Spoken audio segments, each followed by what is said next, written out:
Title: Rebirth of the Shadow Sovereign. Episode 1: A New Beginning. The vast skies of the demon realm were drenched in blood as the mighty demon sovereign, He Yen, stood against his traitorous generals. Once loyal to his throne, they now sought to overthrow him and claim his power for themselves. He Yen, the embodiment of chaos and destruction, fought valiantly, but the combined betrayal of his army and closest advisors proved overwhelming. As his crimson palace crumbled, He Yen unleashed his final, forbidden spell, Rebirth of the Eternal Flame, a ritual that would grant him a second life.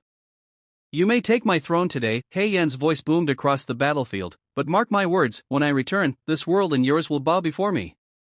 In a flash of dark light, He Yen was gone, leaving only whispers of his terrifying vengeance. Rebirth in the mortal realm.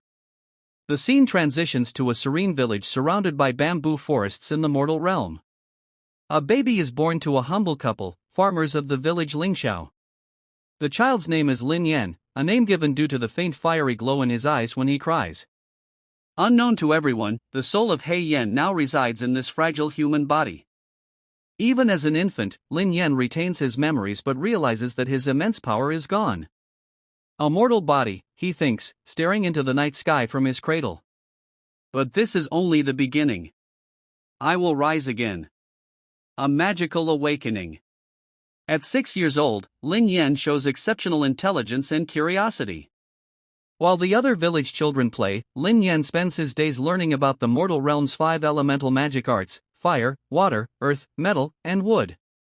During a village festival, a wandering magician demonstrates a simple fire spell to entertain the crowd. Lin Yan's eyes narrow as he observes the magician's technique. That night, in the privacy of the bamboo forest, he attempts the same spell. To his shock, the flame he conjures is black, a remnant of his demonic essence. "Even in this body, my power hasn't entirely faded," Lin Yan whispers, smirking. But he quickly realizes the danger of standing out. "I must conceal this. If the mortals discover my true nature, they will destroy me before I regain my full strength." The Academy of Lingxiao. By the age of 10, Lin Yan's talents can no longer be hidden. When representatives from the prestigious Academy of Lingxiao, the empire's most renowned school of magic, arrive in the village, they immediately notice his potential. Lin Yan is offered a scholarship to study at the academy. Though his parents are overjoyed, Lin Yan is calculating. This academy, he thinks, is my gateway to understanding mortal magic and reclaiming my throne. At the academy, Lin Yan meets Li Shui, a spirited and ambitious girl who aspires to become a grand magus. She takes an immediate interest in Lin Yan, admiring his calm demeanor and sharp intellect. Though Lin Yan views her as a mere pawn at first, her genuine kindness begins to chip away at his cold exterior. A hidden power unleashed. During a sparring match at the academy, Lin Yan is paired against a senior student who bullies younger mages. The senior, angered by Lin Yan's confidence, casts a powerful fireball spell. To everyone's shock, Lin Yan effortlessly deflects it with a technique no one recognizes. For a split second, his black flames flicker, but Lin Yan quickly masks it as ordinary fire magic. Whispers spread among the students and teachers. Who is this boy? Where did he learn such magic? That night, Lin Yan contemplates his near exposure. I must be more careful, he resolves. For now, I will play the role of the prodigy. But soon, this world will witness the return of He Yen. Ending scene. As Lin Yan gazes out of the academy's tower, the moonlight illuminates his face. "This mortal realm is fragile," he mutters. "But it will serve its purpose. And when I reclaim what is mine, no one, mortal or immortal, will stand in my way."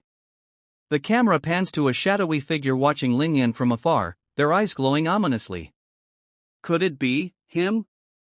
Episode 2: Shadows and Sparks. Opening scene. The moon hangs low over the sprawling academy of Lingxiao, casting shadows across its ancient spires. Lin Yan sits in his dormitory, meditating. His mind races with thoughts of his past life. He's discovered that human magic relies heavily on structured chance and elemental alignment, a stark contrast to the instinctual and destructive force of demonic magic. This world is full of limitations, Lin Yan muses, his fiery eyes glinting in the dim light. But it also presents opportunity. Classroom challenges. The next day, the Academy's most demanding instructor, Master Zhou Yuan, teaches a lesson on the fundamentals of elemental resonance. Each student is tasked with summoning a flame and sustaining it while manipulating its shape. For most, it's a struggle to keep the fire alive for more than a few seconds. When it's Lin Yan's turn, he steps forward, quietly observing his peers' clumsy attempts. With a single flick of his fingers, a bright flame appears, quickly morphing into a swirling phoenix that takes flight around the classroom. Gasps fill the room. Master Zhou's stern face softens into a rare smile. Impressive, Lin Yan. Your control is remarkable. You may sit. Though Lin Yan humbly nods, he smirks inwardly. They applaud this? Such simplicity would be unworthy of even my lowest soldiers in the demon realm. Meeting his rival. After class, Lin Yan is approached by a tall, sharp-featured student named Xiao Feng, the Academy's top-ranked prodigy.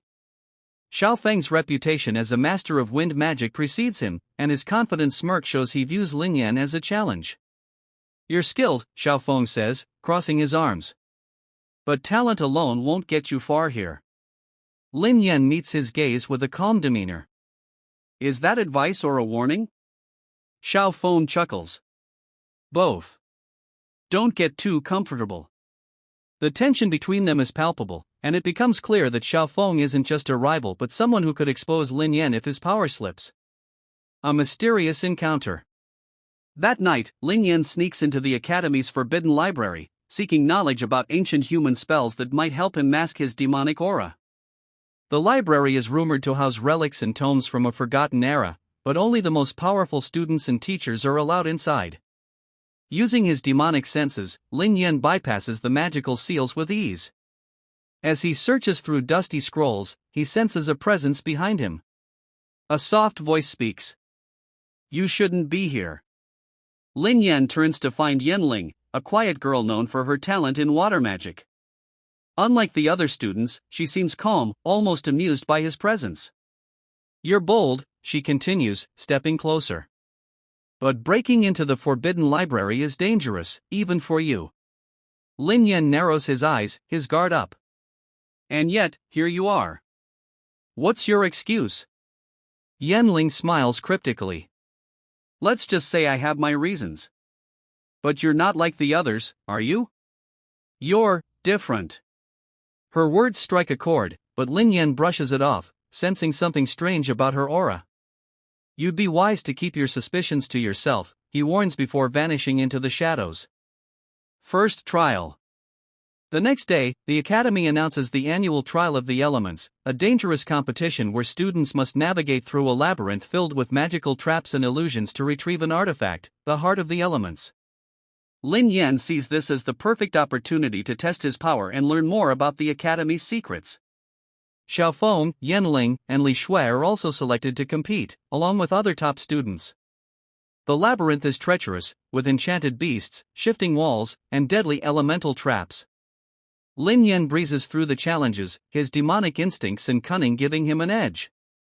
However, he holds back, careful not to reveal his true strength. The final challenge. As Lin Yan approaches the artifact chamber, he encounters Xiao Feng, who is already waiting.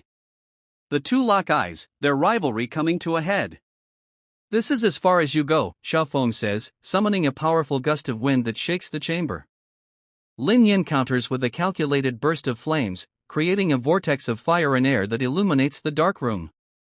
Their battle is fierce, with Xiao Feng's precision clashing against Lin Yan's raw adaptability. Just as Lin Yan prepares to unleash a forbidden demonic spell to end the fight, he senses another presence, a shadowy figure lurking in the background. The figure attacks both of them with dark magic, revealing itself to be a void specter, a creature from the demon realm. Lin Yan's eyes widen in recognition. Impossible. How did one of them get here? Xiao Feng, oblivious to the specter's origins, fights bravely but struggles against its overwhelming power. Lin Yan is forced to intervene, using a hidden demonic technique to destroy the specter. When the dust settles, Xiao Feng stares at Lin Yan, suspicion in his eyes. That spell. What kind of magic was that? Lin Yan smirks, masking his unease. A trick I picked up in the Forbidden Library. Maybe you should spend less time boasting and more time studying.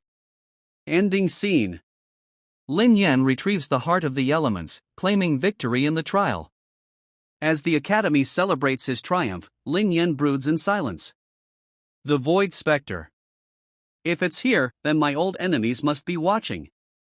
He clenches his fists, his fiery eyes glowing faintly. Let them come. They'll learn that even in this mortal shell, the demon sovereign is not to be trifled with. Meanwhile, Yan Ling watches him from the shadows, her mysterious smile returning. So, it's true, she whispers. The Sovereign of Shadows walks among us once more. Episode 3, Whispers of the Past. Opening scene. The Academy is abuzz with excitement following the trial of the elements. Lin Yan, now the center of attention, is both celebrated and scrutinized. Despite his flawless performance, questions linger about the strange dark magic he used against the Void Spectre. In his dormitory, Lin Yan examines the heart of the elements, the artifact he retrieved from the trial. The crystalline orb pulses faintly, resonating with his demonic aura. He mutters to himself, this artifact. It's tied to the ancient wards that separate this world from the demon realm. Could this be what allowed the spectre to slip through? A warning from Yan Ling. The next day, Lin Yan is approached by Yan Ling in the library. She sits beside him, her presence calm but unnerving. You shouldn't have destroyed the spectre so openly, she says softly, her gaze fixed on the ancient texts before them. Lin Yan doesn't respond immediately, his eyes scanning the book he's pretending to read. You saw that? I see more than you realize, she replies, her tone cryptic. You're not the only one with secrets, Lin Yan. But if you're not careful, you'll draw attention from forces far greater than this academy. Lin Yan narrows his eyes. And what do you know of those forces, Yan Ling? She meets his gaze, her expression unreadable. Enough to know that if the wrong people discover who or what you are, it will mean the end of more than just you. With that, she rises and leaves, leaving Lin Yan both intrigued and wary. The Council's investigation. Meanwhile, rumors about the Void Spectre reach the Academy's Council of Elders, a group of powerful mages who oversee the institution. Led by Elder Wu Jian, the Council begins an investigation into the trial. Elder Wu summons Master Zhou Yuan for questioning. A Void Spectre appearing within the labyrinth is no coincidence, Wu Jian says gravely. This academy holds many ancient secrets. If one of them has been disturbed, it could jeopardize the entire realm. Master Zhou hesitates before replying. There is one student who displayed unusual magic during the trial. The council decides to discreetly monitor Lin Yan, unaware that their attention only serves to accelerate his plans. An unlikely partnership. Later that night, Lin Yan slips out of the dormitories to investigate the Void Spectre's origin. In the quiet halls of the academy, he senses someone following him. Spinning around, he comes face to face with Xiao Feng. Still sneaking around, are we? Xiao Feng smirks, crossing his arms. You've been acting suspicious ever since the trial. Lin Yan glares but keeps his composure. And what do you plan to do about it? Run to the council? Xiao Feng's expression hardens. Not yet. First, I want answers. That creature we fought, it wasn't normal. You know what it was, don't you? Lin Yan contemplates his options. Revealing too much risks exposing his true nature, but Xiao Feng's abilities and influence within the academy could be useful. Fine, Lin Yan says finally. But if we do this, you follow my lead. Do what, exactly? Xiao Feng asks, raising an eyebrow. Lin Yan steps closer, his voice low. We find out who or what brought that spectre into this world. Uncovering the Void Gate. Their investigation leads them to the Academy's Chamber of Seals, a heavily guarded vault said to house relics from the ancient war between humans and demons. Using Xiao Feng's wind magic to disable the protective wards, they slip inside unnoticed. Within the chamber, they discover a cracked void gate, an ancient artifact designed to bridge the gap between realms. The gate pulses with faint dark energy, and Lin Yan immediately recognizes it. This This shouldn't be here, Lin Yan mutters, his fists clenching. Xiao Feng studies him. You know what it is, don't you? Before Lin Yan can respond, a sudden wave of energy erupts from the void gate, and another specter emerges. Unlike the one in the trial, this one is larger and more aggressive, its shrieks echoing through the chamber. The battle against the specter. The specter attacks, forcing Lin Yan and Xiao Feng to work together. Xiao Feng's wind blades slice through the specter's shadowy tendrils, while Lin Yan uses controlled bursts of fire magic to weaken its core. As the battle intensifies, Lin Yan realizes the specter is far stronger than it appears. It's feeding off the Void Gate's energy, he thinks, cursing under his breath. With no other choice, Lin Yan unleashes a powerful demonic spell, summoning a black flame that engulfs the specter completely. The spell's intensity causes the Void Gate to collapse, sealing the breach but leaving Xiao Feng stunned. That magic, Xiao Feng begins, his voice shaky. It's not human. Lin Yan glares at him. You want answers? Then keep your mouth shut and follow me. A dangerous alliance. Back in the safety of their dormitory, Lin Yan finally reveals part of the truth to Xiao Feng. The specters are creatures from another realm, he explains. Someone or something is trying to bring them into this world. If we don't stop them, the academy won't be the only thing destroyed. Xiao Feng stares at him, his suspicion evident. And how do you know all this? Lin Yan smirks. Let's just say I've encountered them before. Reluctantly, Xiao Feng agrees to keep Lin Yan's secret for now. But as he leaves, he can't shake the feeling that there's more to Lin Yan than he's letting on. Ending scene. Lin Yan stands alone in his room, his gaze fixed on the night sky. The events of the day have confirmed his worst fears. Someone is tampering with the barriers between realms. If they're bold enough to use a void gate, then the demon generals must be involved, he mutters. His fists tighten. This world isn't ready for what's coming. And if I'm going to stop them, I need to regain my full power no matter the cost. Meanwhile, a hooded figure stands atop a distant hill, watching the academy. In their hand is a shard of the void gate, pulsating with dark energy. The sovereign has returned, the figure whispers. Let the game begin. Episode 4, The Whispering Shadows. Opening scene. The hooded figure from the previous episode stands in a dimly lit cavern surrounded by glowing runes etched into the stone walls. They kneel before a massive demonic sigil, chanting in an ancient language. The shard of the void gate in their hand begins to glow brighter.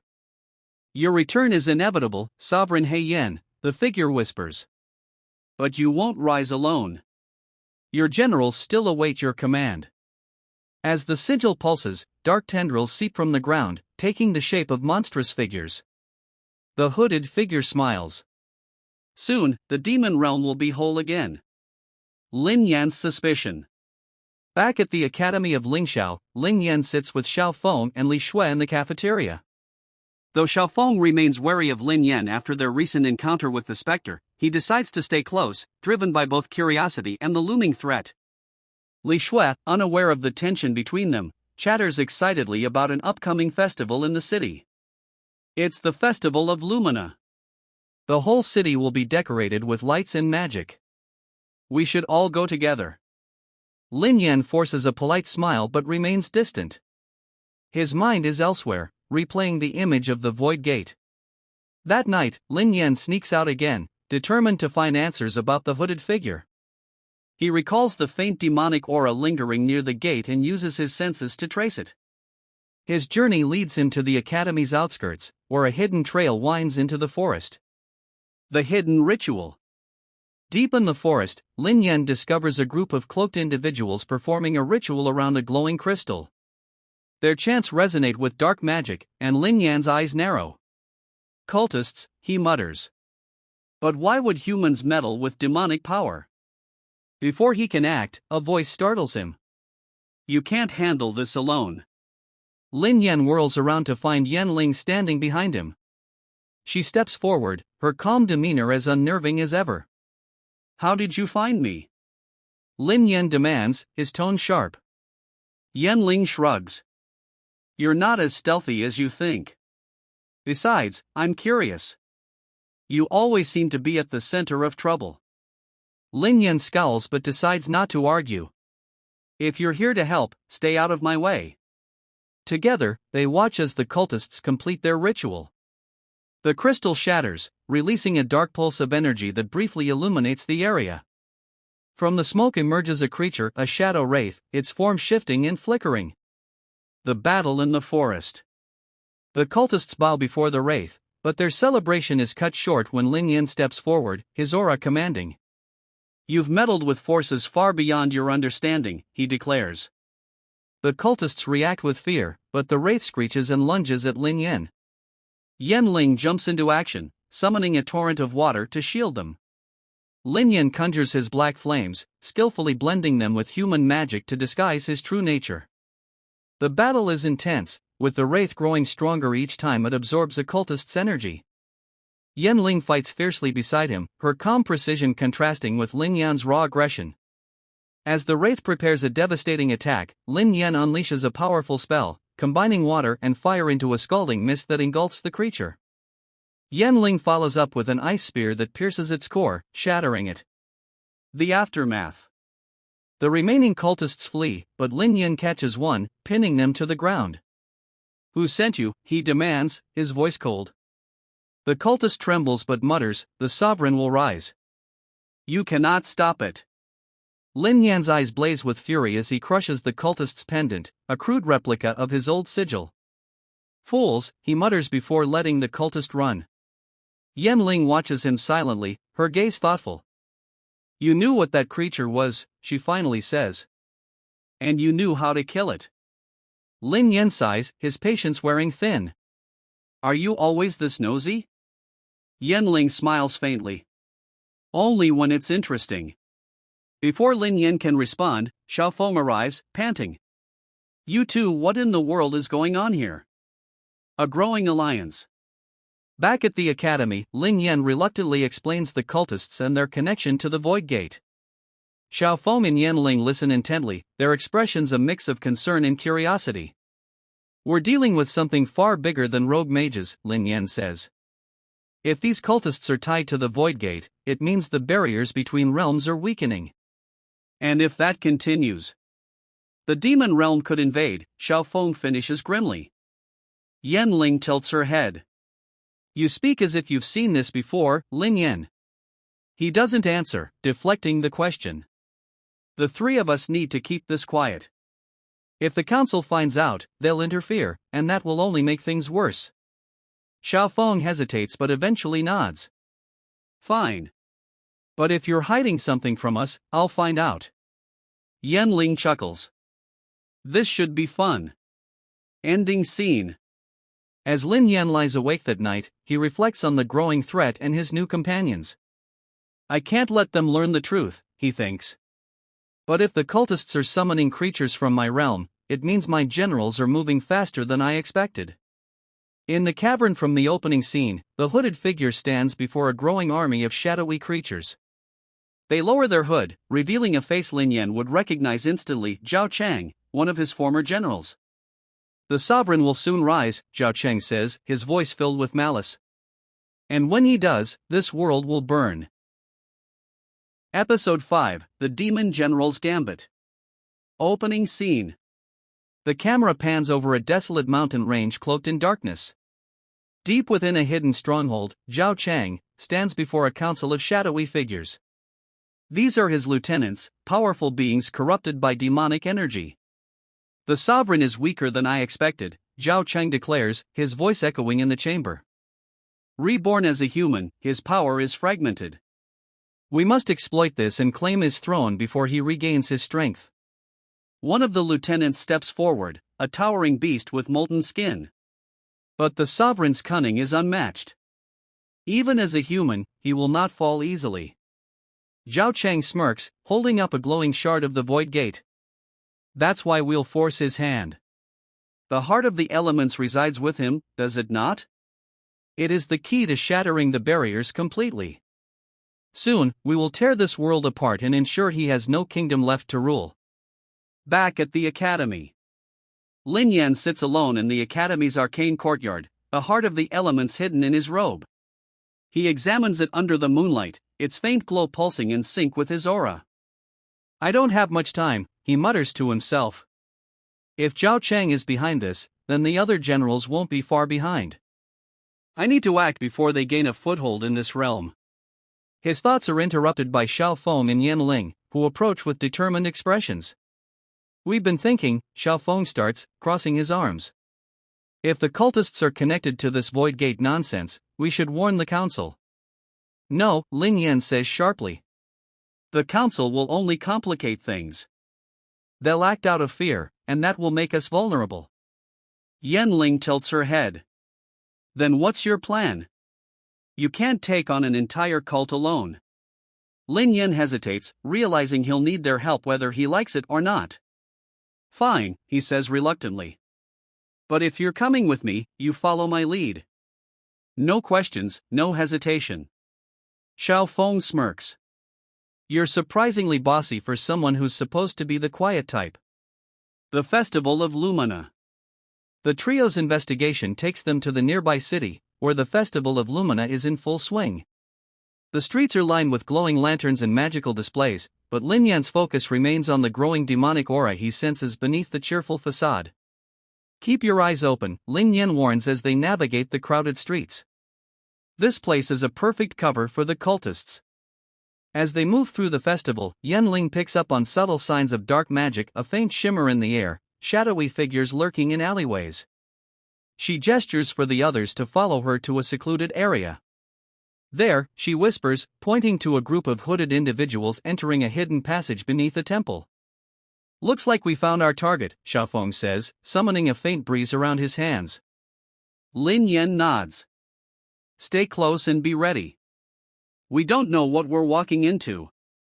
The cult's ambush. The passage leads to an underground chamber illuminated by flickering torches.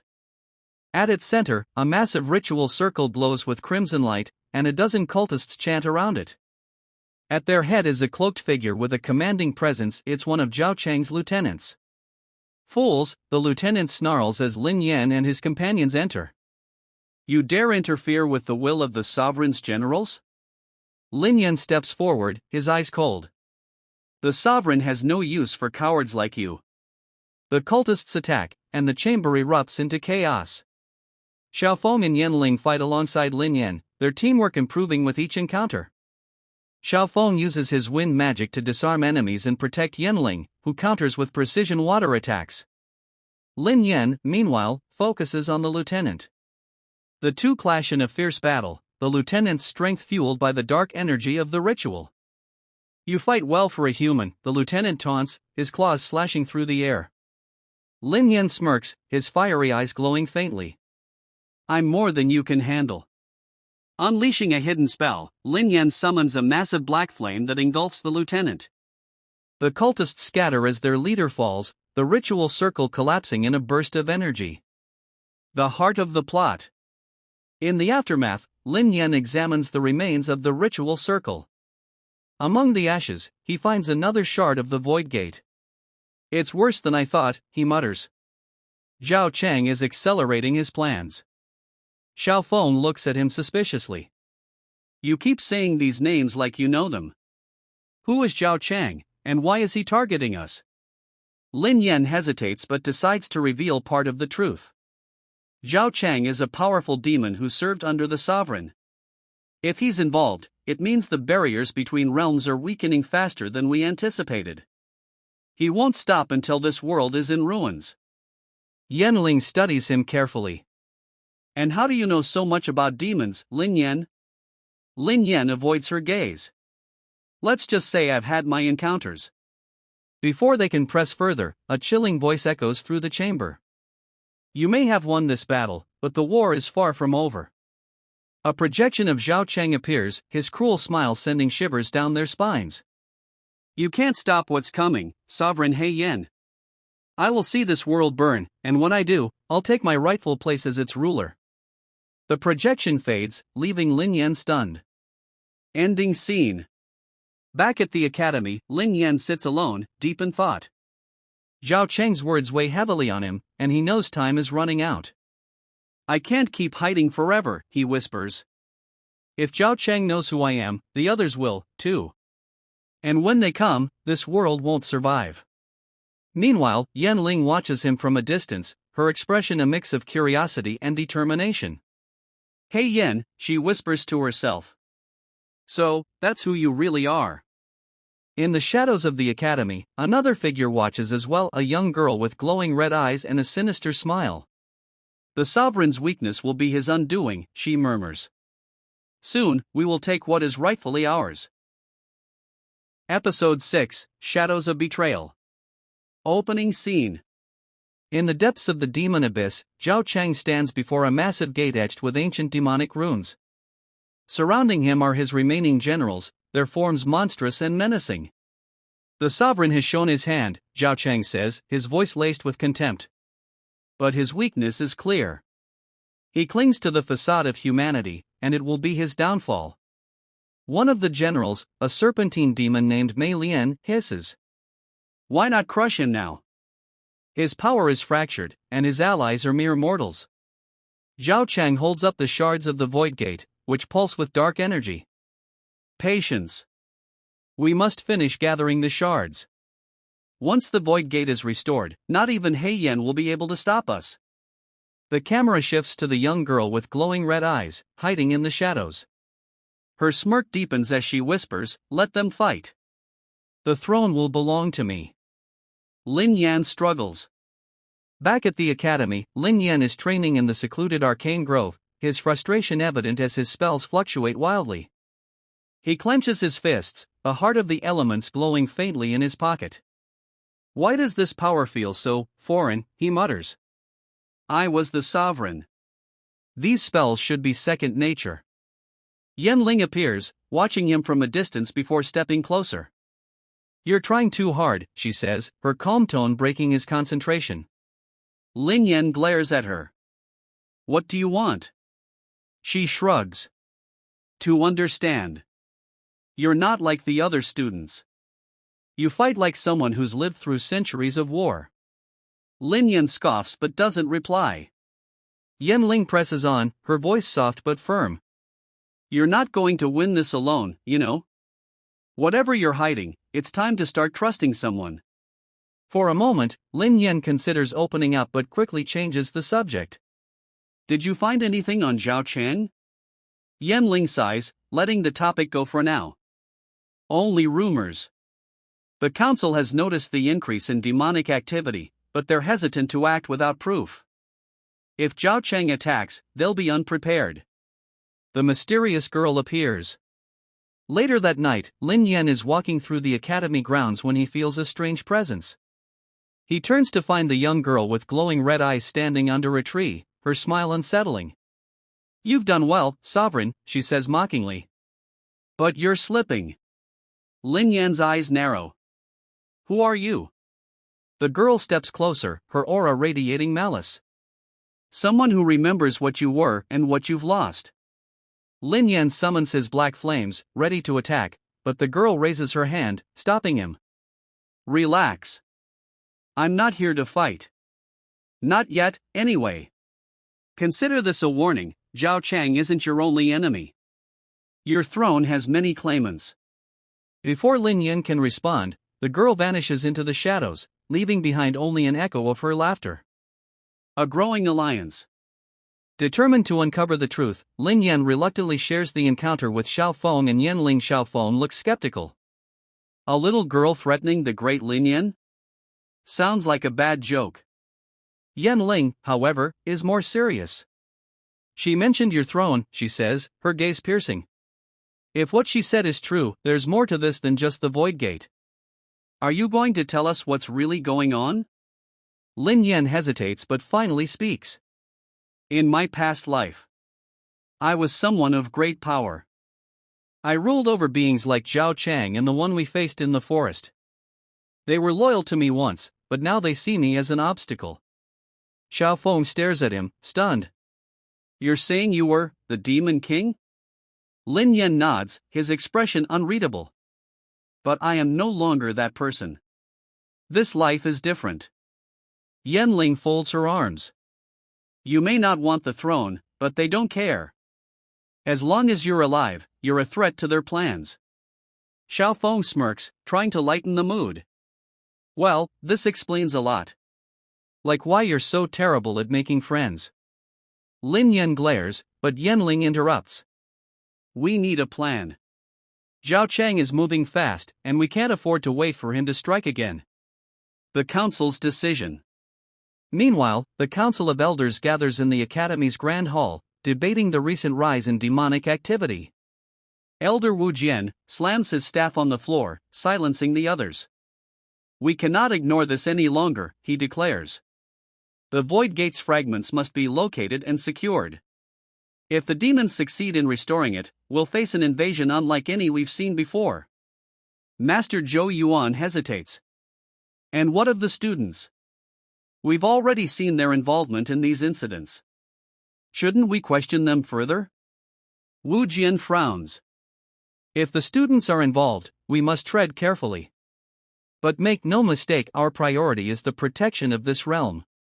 Unbeknownst to the council, Zhao Cheng's spies are listening, their dark magic concealed by the shadows of the hall.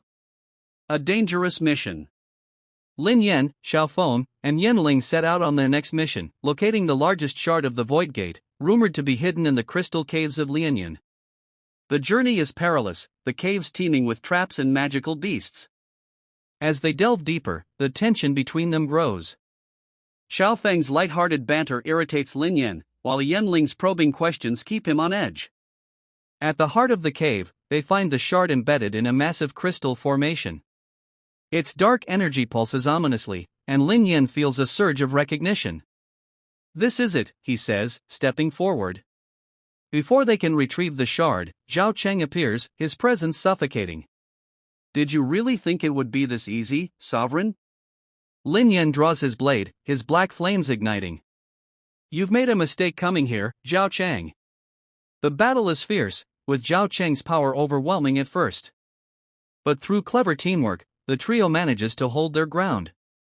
Yanling uses her water magic to neutralize Zhao Cheng's fire-based attacks, while Xiao Feng creates wind barriers to shield them from his devastating strikes. Lin Yan channels his demonic energy, unleashing a powerful spell that cracks the cave walls and forces Zhao Cheng to retreat. Ending scene. As the dust settles, Lin Yan retrieves the shard, his expression grim. This is only the beginning, he says. Zhao Cheng will return, and next time, he won't be alone. Outside the cave, the mysterious girl watches from afar, her red eyes gleaming. Let the games continue, she whispers, disappearing into the night. Episode 7, The Gathering Storm. Opening scene. In the depths of his hidden fortress, Zhao Cheng sits on a throne of jagged obsidian. Around him, his lieutenants regroup, their expressions grim after the failed ambush at the crystal caves. The sovereign is stronger than we anticipated, Mei Lian hisses, her serpentine body coiling tightly. He's no ordinary human. Zhao Cheng clenches his fists, his aura flaring with malice. He's far from his prime. Yet, even in this weakened state, he's a threat. We need to ensure he doesn't gather more power. Another lieutenant, a shadowy figure named Lu Feng, steps forward. Then let us destroy his allies. Isolate him. If he stands alone, he'll fall. Zhao Cheng's lips curl into a cruel smile. Yes. Let the mortals suffer for their loyalty. We'll bleed him of everything, his friends, his strength, and his resolve. The camera shifts to the mysterious girl with red eyes, observing from the shadows. Her expression is unreadable as she murmurs, "Fools.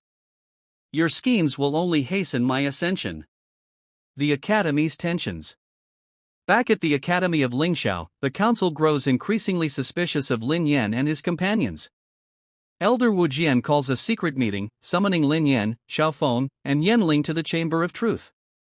You've been at the center of every major incident involving demonic energy, Wu Jian says, his tone accusatory.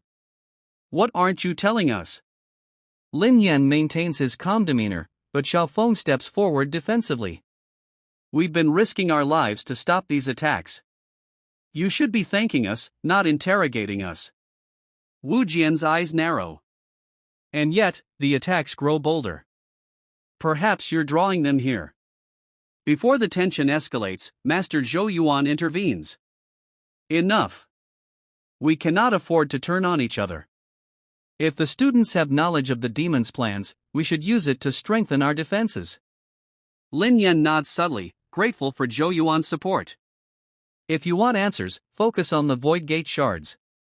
They're the key to stopping the demons. Wu Jian reluctantly agrees but warns them, one misstep, and you'll answer for it. A new ally appears. As Lin Yan and his companions leave the council chamber, they're approached by a new student, a quiet, unassuming boy named Chen Rui. I heard what happened in the caves, Chen Rui says, his voice soft but steady. I want to help. Xiao Feng raises an eyebrow. And why should we trust you? Chen Rui hesitates before revealing a small crystal pendant. My family was wiped out by demons. I've spent my life studying their weaknesses. If you're fighting them, I want in. Yanling studies him carefully. You're not telling us everything. Chen Rui's gaze hardens. I don't need to. Just know that I'll do whatever it takes to stop them. Lin Yan sees a flicker of determination in Chen Rui's eyes and nods. Fine. But if you're coming with us, you follow my lead. The demonic siege. That night, the academy is attacked. Demonic creatures pour through the gates, their monstrous forms illuminated by the moonlight. The students and instructors rally to defend the grounds, but the sheer number of enemies overwhelms them. Lin Yan, Xiao Feng, Yanling, and Chen Rui fight side by side, their combined magic holding the line. Yanling summons torrents of water to douse the demon's flames, while Xiaofeng's wind blades cut through their ranks. Chen Rui reveals his own talent, using light-based magic to blind and weaken the creatures. Lin Yan, however, is the true force to be reckoned with. His black flames consume the demons with terrifying precision, but he carefully masks his power to avoid suspicion. As the battle rages, Zhao Cheng appears in the sky, his dark aura casting a shadow over the battlefield. Sovereign, he roars. Face me, or watch your precious academy fall. Lin Yan steps forward, his eyes blazing. Your arrogance will be your undoing, Zhao Cheng. The Duel of Titans. The two clash in a spectacular battle, their magic shaking the earth. Zhao Cheng's attacks are brutal and relentless, but Lin Yan counters with precision, his black flames growing stronger with each strike. The students watch in awe and fear, unaware of Lin Yan's true identity. Xiao Feng and Yanling, however, begin to piece together the truth as they witness his power. You're holding back, Zhao Cheng sneers, dodging a blast of flames. Why? Are you afraid to show them who you really are? Lin Yan's expression darkens. I don't need to explain myself to you. With a surge of power, Lin Yan overwhelms Zhao Cheng, forcing the demon to retreat.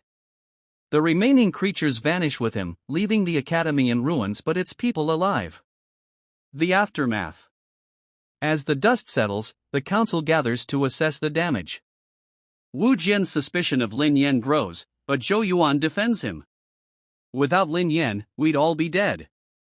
We owe him our lives. Lin Yan brushes off the praise, his focus on the shards of the Void Gate. He knows Zhao Cheng won't stop until he's claimed them all. Later, Yanling confronts him in private. You're not just a talented student, are you? She asks, her tone serious. You're the reason Zhao Cheng is here. Lin Yan meets her gaze, his expression unreadable. What I am doesn't matter. What matters is stopping him. Yanling doesn't back down.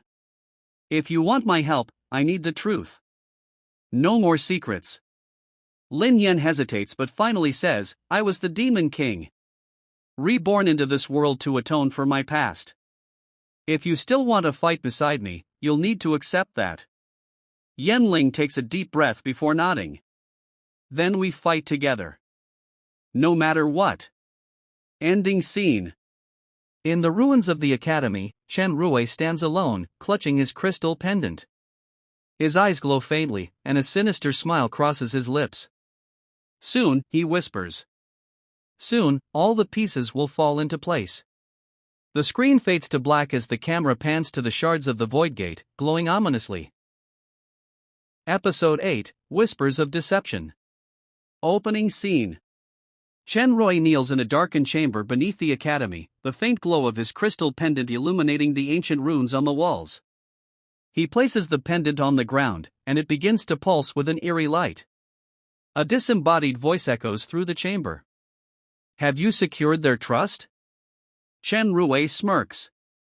They're desperate enough to believe anything. The sovereign is cautious, but even he can't see through me yet. The voice chuckles darkly. Good. Continue to sow doubt among his allies. When the time comes, the sovereign will fall, and his power will be ours. Chen Rui's smile fades, replaced by a determined expression. I'll do whatever it takes. But when this is over, the throne will be mine, not yours. The voice goes silent, and the pendant's glow fades. Chen Rui rises, his expression cold as he steps back into the light. The Academy's rebuilding efforts. In the aftermath of the demonic siege, the Academy buzzes with activity. Students and instructors work tirelessly to repair the damage, their morale shaken but their resolve unbroken. Lin Yan, Xiaofeng, and Yan Ling oversee the restoration of the defensive wards. Yan Ling glances at Lin Yan, her expression thoughtful. The council is watching us closely. They're afraid of what you might do. Lin Yan shrugs, his voice calm but firm. Let them watch. Their fear is misplaced. Zhao Cheng is the real threat. Xiaofeng smirks. Still, it wouldn't hurt to show them you're not the brooding loner they think you are. Maybe crack a joke or two? Lin Yan rolls his eyes but doesn't reply. A new mission. The council summons Lin Yan and his companions to the Hall of Guidance, where Elder Wu Jian presents their next task. We've received reports of demonic activity near the Jade Forest, Wu Jian says, his tone grave. A village on its outskirts has been overrun. You are to investigate and eliminate any threats. Master Zhou Yuan adds, this is an opportunity to prove your loyalty. Do not fail. As they leave the hall, Chen Rui joins them, his demeanor quiet but determined. I'll come too. If there's a chance to stop the demons, I want to help. Lin Yan studies him for a moment before nodding. Fine. But stay close and follow my lead. The Jade Forest encounter. The group arrives at the Jade Forest to find the village in ruins. The air is thick with the stench of death, and the ground is littered with scorch marks and clawed earth. Yan Ling kneels beside a shattered hut, her hand brushing the charred wood. This wasn't just an attack. They were looking for something. Lin Yan's eyes narrow as he senses a faint trace of demonic energy. The Void Gate Shard. Zhao Cheng's forces must have been here. Suddenly, the group is ambushed by shadowy figures, demonic creatures unlike any they've faced before. Their movements are swift and erratic, their forms constantly shifting. Chen Rui steps forward, his pendant glowing as he summons beams of light to repel the creatures. These aren't ordinary demons, he says, his voice steady.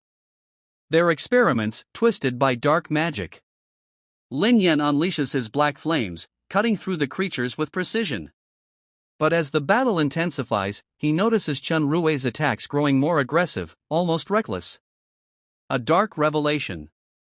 After the battle, the group discovers a hidden chamber beneath the village. Inside, they find a fragment of the Void Gate, its dark energy pulsating ominously. Chen Rui steps forward, his eyes fixed on the shard. This is what they were after. Before anyone can react, Chen Rui's pendant glows brightly, and the shard begins to resonate with it. Lin Yan's eyes widen as he senses a familiar energy. Chen Rui, stop! Lin Yan shouts, but it's too late. The shard's energy surges, and a portal begins to form. From the portal emerges a towering demon, its form grotesque and menacing. Chen Rui steps back, feigning shock. I didn't know this would happen. Lin Yan doesn't believe him but focuses on the immediate threat. We'll deal with you later. For now, we fight. The battle with the demon. The demon proves to be a formidable opponent, its strength overwhelming and its attacks devastating. Lin Yan coordinates with Yan Ling and Xiaofeng, their teamwork keeping the creature at bay. Chen Rui, however, hangs back, his actions suspiciously hesitant. Yan Ling notices and confronts him. What are you doing? Fight! Chen Rui hesitates before unleashing a powerful light-based attack, seemingly destroying the demon. But as the dust settles, Lin Yan senses something is wrong. The portal, he says, his voice tense. It's still active. The cliffhanger. As the group approaches the portal, a figure steps through, a young woman with glowing red eyes and a chilling smile. Did you miss me, Sovereign? She says, her voice dripping with malice. Lin Yan's fists clench as he recognizes her. You again. What are you after? The girl laughs, her gaze shifting to Chen Rui. I'm not the one you should be questioning. Before Lin Yan can respond, the girl vanishes, leaving behind an ominous silence. Chen Rui avoids their gazes, his expression unreadable. I didn't know this would happen, he says weakly. Lin Yan steps closer, his voice cold. If I find out you've betrayed us, you'll wish you'd never come here. The episode ends with the portal closing, its energy dispersing into the air. The camera lingers on Chen Rui, his face shadowed as his true motives remain a mystery.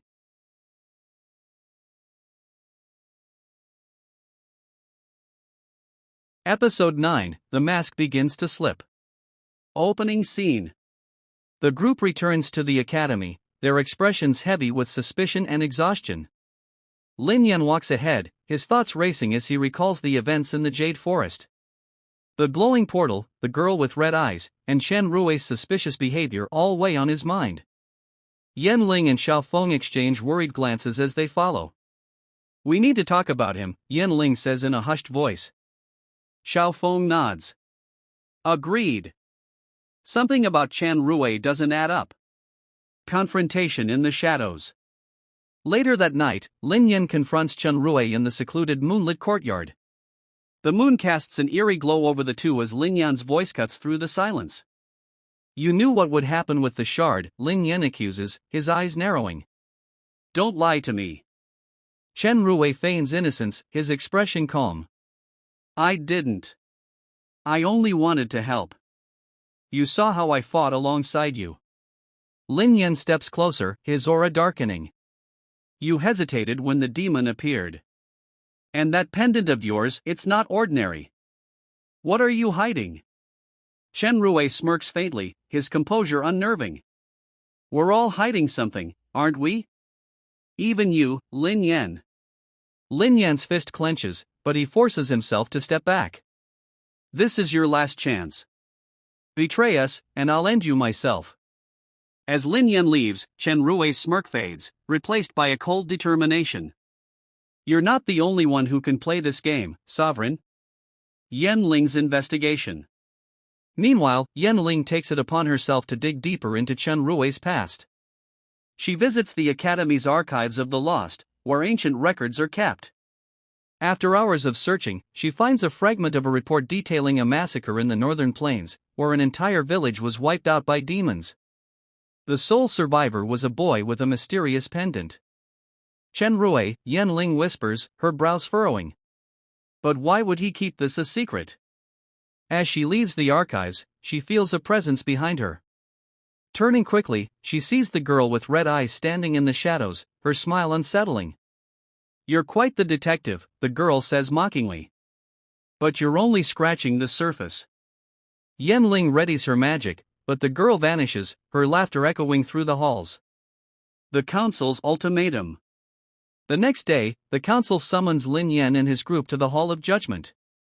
Elder Wu Jian's gaze is stern as he addresses them. The recent attack has left us vulnerable, he says. And your involvement raises more questions than answers. Master Zhou Yuan interjects. We must focus on the greater threat, the Void Gate shards. Punishing them now would only weaken our defenses. Wu Jian's expression softens, but only slightly. Very well. You will be given one more chance. A new shard has been located in the ruins of Tianlu. Retrieve it and prove your loyalty. As the group leaves, Yan Ling pulls Lin Yan aside. We need to talk about Chen Rui. I found something in the archives. Lin Yan nods, his expression grim. Not here. Tonight. The ruins of Tianlu. The group sets out for the ruins of Tianlu, an ancient battlefield said to be cursed by the spirits of the fallen. The journey is tense, with little conversation as suspicion hangs heavily in the air. Upon arriving, they find the shard embedded in a massive stone altar. Dark energy radiates from it, and the air feels thick with malice. This place is crawling with traps, Xiaofeng mutters, scanning the area. As they approach the altar, spectral warriors emerge from the shadows, their ghostly forms wielding ethereal weapons. The group springs into action, fighting off the spirits while trying to reach the shard. Chen Rui's attacks are powerful but erratic, drawing attention from both the spirits and his companions. Yan Ling notices his pendant glowing faintly and shouts, "Chen Rui! What are you doing?" Chen Rui hesitates, then unleashes a burst of light magic that clears a path to the altar. "Go! I'll cover you!" Lin Yan grabs the shard, but as he does, the altar begins to collapse, triggering a massive explosion of energy. The group barely escapes, but the shard's energy destabilizes, creating a tear in the fabric of reality. The rift opens. From the tear emerges a monstrous demon, its form even more grotesque than the last. Its voice booms, the sovereign's power awakens. "Come, sovereign, show me your strength." Lin Yan steps forward, his black flames igniting. "You'll regret coming here."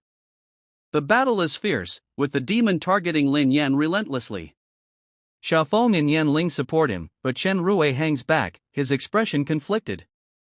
As the demon gains the upper hand, Lin Yan unleashes a powerful spell, his demonic energy surging uncontrollably. The demon is defeated, but Lin Yan collapses, his power drained. The truth unveiled. Back at the academy, Lin Yan recovers in the infirmary, his dreams haunted by memories of his past life. He sees glimpses of his reign as the Demon King, the loyalty of his generals, and the betrayal that led to his downfall.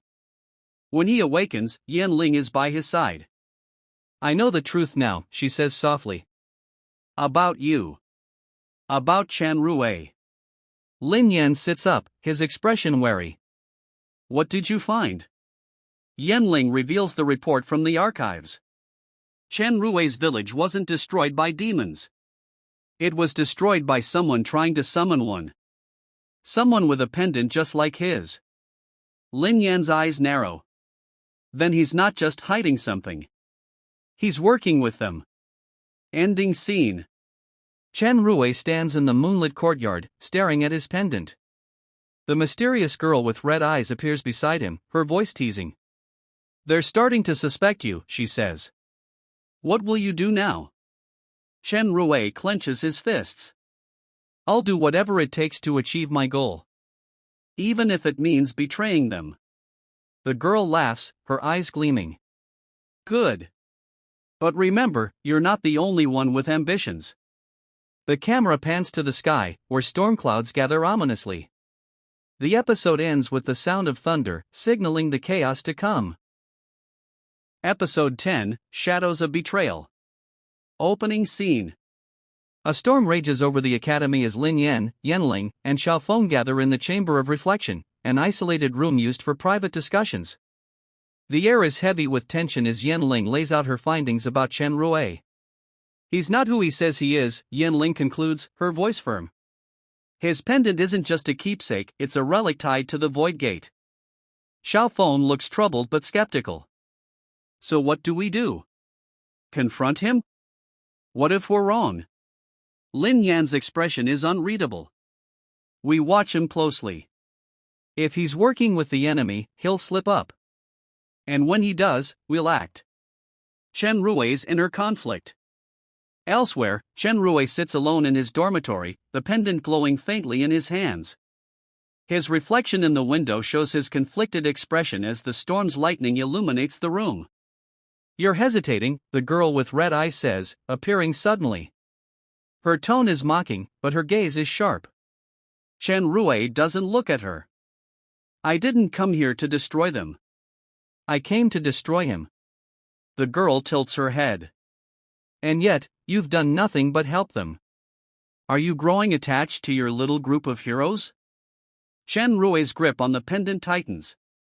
"They're tools. Nothing more." The girl smiles, her eyes glowing. "Good.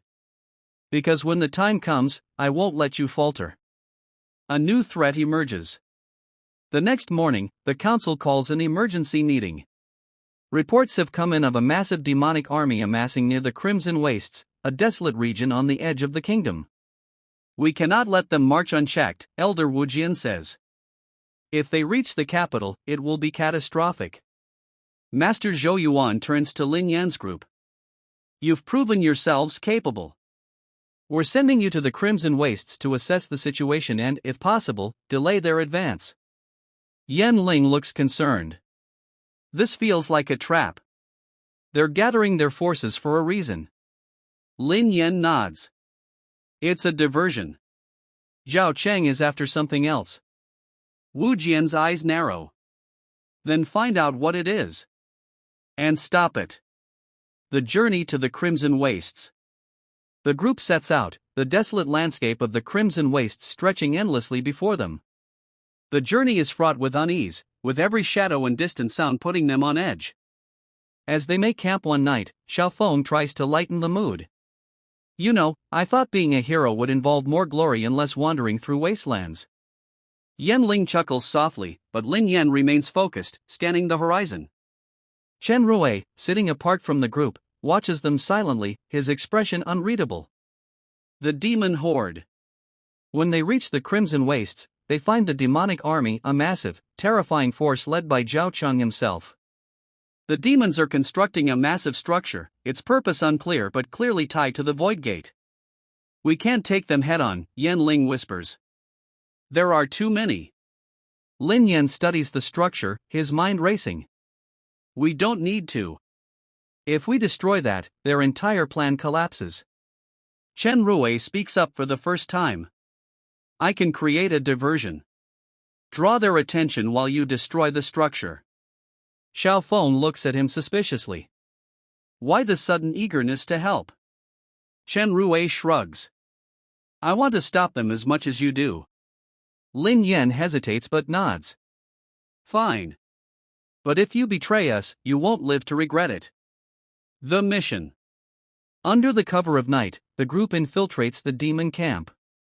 Chen Rui creates a massive burst of light magic, drawing the attention of the demons and Zhao Cheng himself. Lin Yan, Yan Ling, and Xiaofeng make their way to the structure, fighting off waves of lesser demons as they go. As they reach the core of the structure, Lin Yan senses the Void Gate shard embedded within it. Its dark energy pulses, threatening to overwhelm him. This is it, Lin Yan says, summoning his black flames. Stand back. The betrayal. Just as Lin Yan is about to destroy the shard, Chen Rui appears, his pendant glowing with an intense light. Stop. Chen Rui shouts, his voice filled with desperation. You don't understand what you're doing. Lin Yan turns to him, his eyes blazing. You've betrayed us. Chen Rui shakes his head.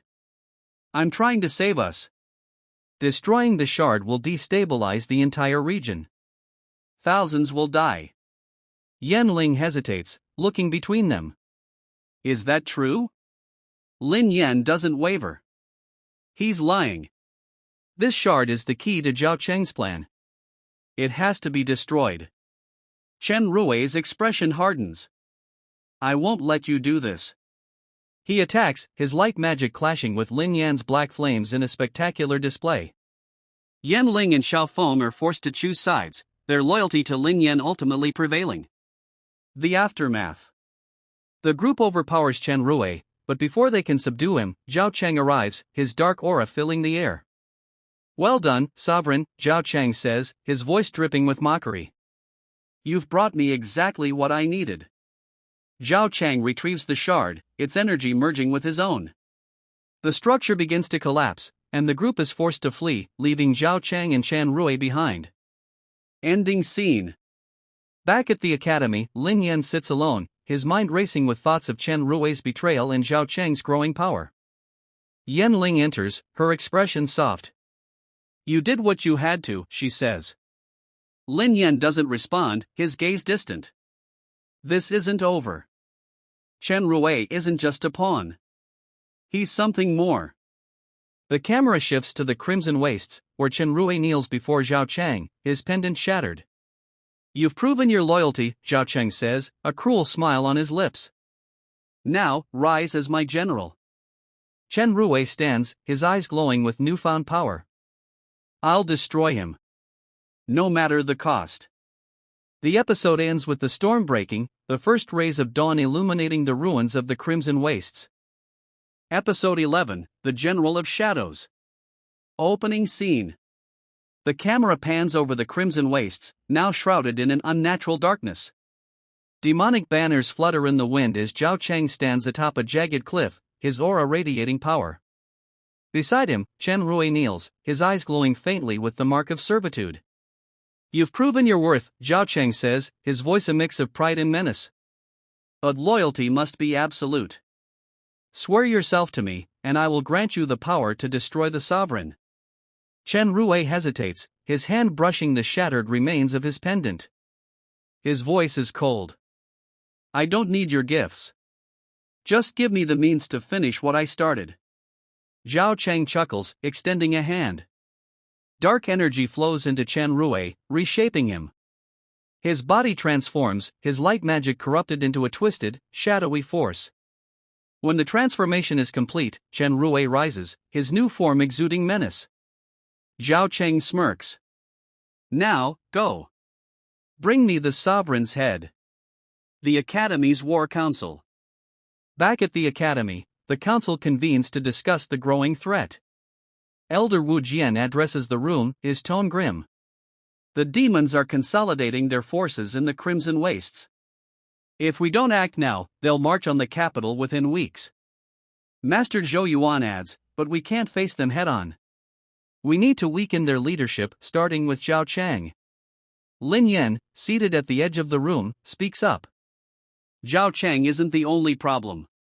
Chen Rui is with him now, and he knows everything about our defenses. Yanling's expression darkens. He's more dangerous than ever. But he hesitated before. Maybe there's still a part of him we can reach. Xiaofeng shakes his head. We can't take that risk. If he's chosen their side, we treat him as an enemy. The council agrees to send Lin Yan's group on a covert mission to infiltrate the Crimson Wastes and disrupt the demon army's preparations. The journey begins. Lin Yan, Yanling, and Xiaofeng prepare for the mission, their resolve unshaken despite the odds. Before they leave, Yanling pulls Lin Yan aside. You're taking this personally, she says softly. Chen Rui betrayed us, but you're blaming yourself. Lin Yan's gaze is cold. I gave him a chance. He made his choice. Yanling places a hand on his arm. Just remember, this isn't just about revenge. It's about stopping Zhao Cheng. Lin Yan nods, though his expression remains distant. The Crimson Wastes. The group infiltrates the Crimson Wastes under the cover of darkness, avoiding patrols and traps. As they approach the heart of the demon army's encampment, they witness Chen Rui leading a battalion of shadow-infused demons. He's changed, Yanling whispers, her voice filled with a mix of awe and horror. Chen Rui's new form is imposing, his once bright aura now a swirling mass of shadow and flame. His voice carries over the battlefield as he rallies the demons. The sovereign and his allies think they can stop us, Chen Rui declares. But they will fall, just as their predecessors did. Leave no one alive. Lin Yan's fists clench, black flames flickering around him. We end this tonight. The confrontation. The group launches a surprise attack, cutting through the demon forces with precision. Chaos erupts as Lin Yan's black flames clash with Chen Rui's corrupted magic. Chen Rui smirks as he blocks Lin Yan's attacks. I've been waiting for this, Sovereign. Let's see if you're as powerful as they say. Their battle is intense, the ground shaking with each clash of their powers. Lin Yan's flames struggle against Chen Rui's shadows, the latter fueled by Zhao Cheng's dark energy. Meanwhile, Yanling and Xiaofeng fend off the remaining demons, their teamwork keeping them alive despite the overwhelming odds. The turning point. As the battle rages, Lin Yan gains the upper hand, his flames piercing through Chen Rui's defenses. But before he can deliver a finishing blow, Chen Rui's voice cuts through the chaos. You think you're better than me? Chen Rui snarls. You're just like them, using others to achieve your goals. Lin Yan hesitates, memories of his past life flooding back. He sees flashes of his generals, their loyalty unwavering even as he led them into countless battles. Chen Rui takes advantage of the moment, unleashing a devastating attack that sends Lin Yan crashing to the ground. "You're weak," Chen Rui says, his voice filled with contempt. "And that's why you'll lose." A glimmer of hope. Yan Ling steps in, her magic forming a protective barrier around Lin Yan. "He's not weak," she says firmly. "He's fighting for something bigger than himself." "Can you say the same?" Chen Rui falters, her words striking a nerve. For a brief moment, the shadows around him waver, and his expression softens. Chen Rui, Yan Ling continues, her voice gentle. "This isn't who you are. You don't have to do this." Chen Rui's hands tremble, but Zhao Cheng's voice echoes in his mind. "Finish them, or I'll finish you." The shadows surge around Chen Rui once more, his hesitation replaced by anger. "I don't need saving," he shouts, launching another attack. The escape. Realizing they can't win, Lin Yan orders a retreat. Yan Ling and Xiao Feng cover him as he creates a massive wall of black flames, cutting off Chen Rui and the demon army. As they flee, Lin Yan glances back, his expression filled with determination. This isn't over. Ending scene. Chen Rui stands before Zhao Chang, his head bowed. "I had him," Chen Rui says, his voice filled with frustration. Zhao Chang smirks. "Did you? Or are you still clinging to your old ties?" Chen Rui's fists clench, but he doesn't reply. The camera shifts to Lin Yan's group as they regroup in a hidden cave. Yan Ling tends to Lin Yan's wounds, her expression worried. "We can't keep running," Yan Ling says. "If we don't stop Zhao Chang soon, it'll be too late." Lin Yan nods, his gaze steely. "Then we find a way to break his hold on Chen Rui. And we end this war." The episode ends with a close-up of Chen Rui's face, his inner conflict clear as the shadows around him flicker. Episode 12, Chains of the Past. Opening scene.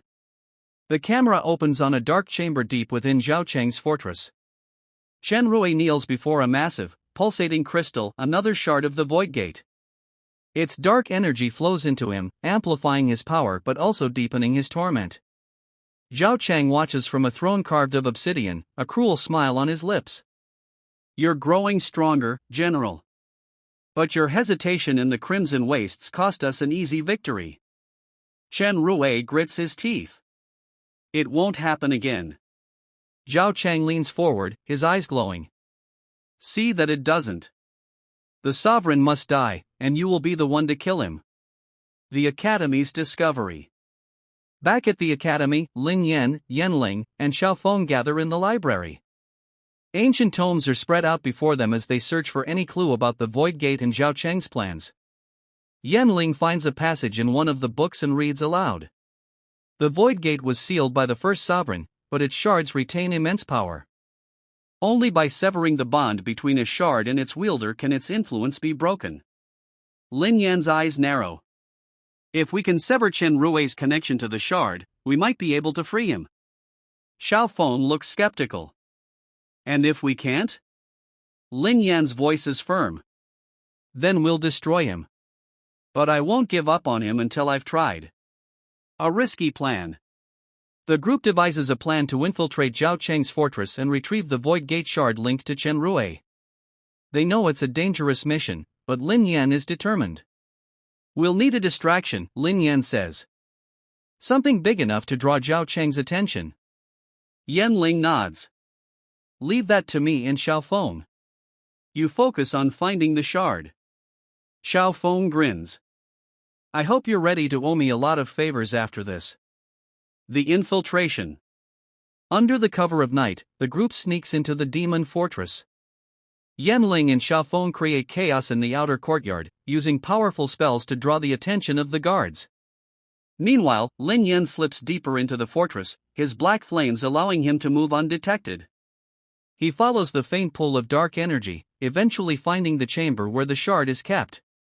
The shard pulses with power, its energy filling the room. Lin Yan reaches out to destroy it, but a voice stops him. You shouldn't have come here. Chen Rui steps out of the shadows, his corrupted magic swirling around him. The duel. Lin Yan and Chen Rui face off, their powers clashing in a dazzling display of fire and shadow. The battle is fierce, each of them pushing the other to their limits.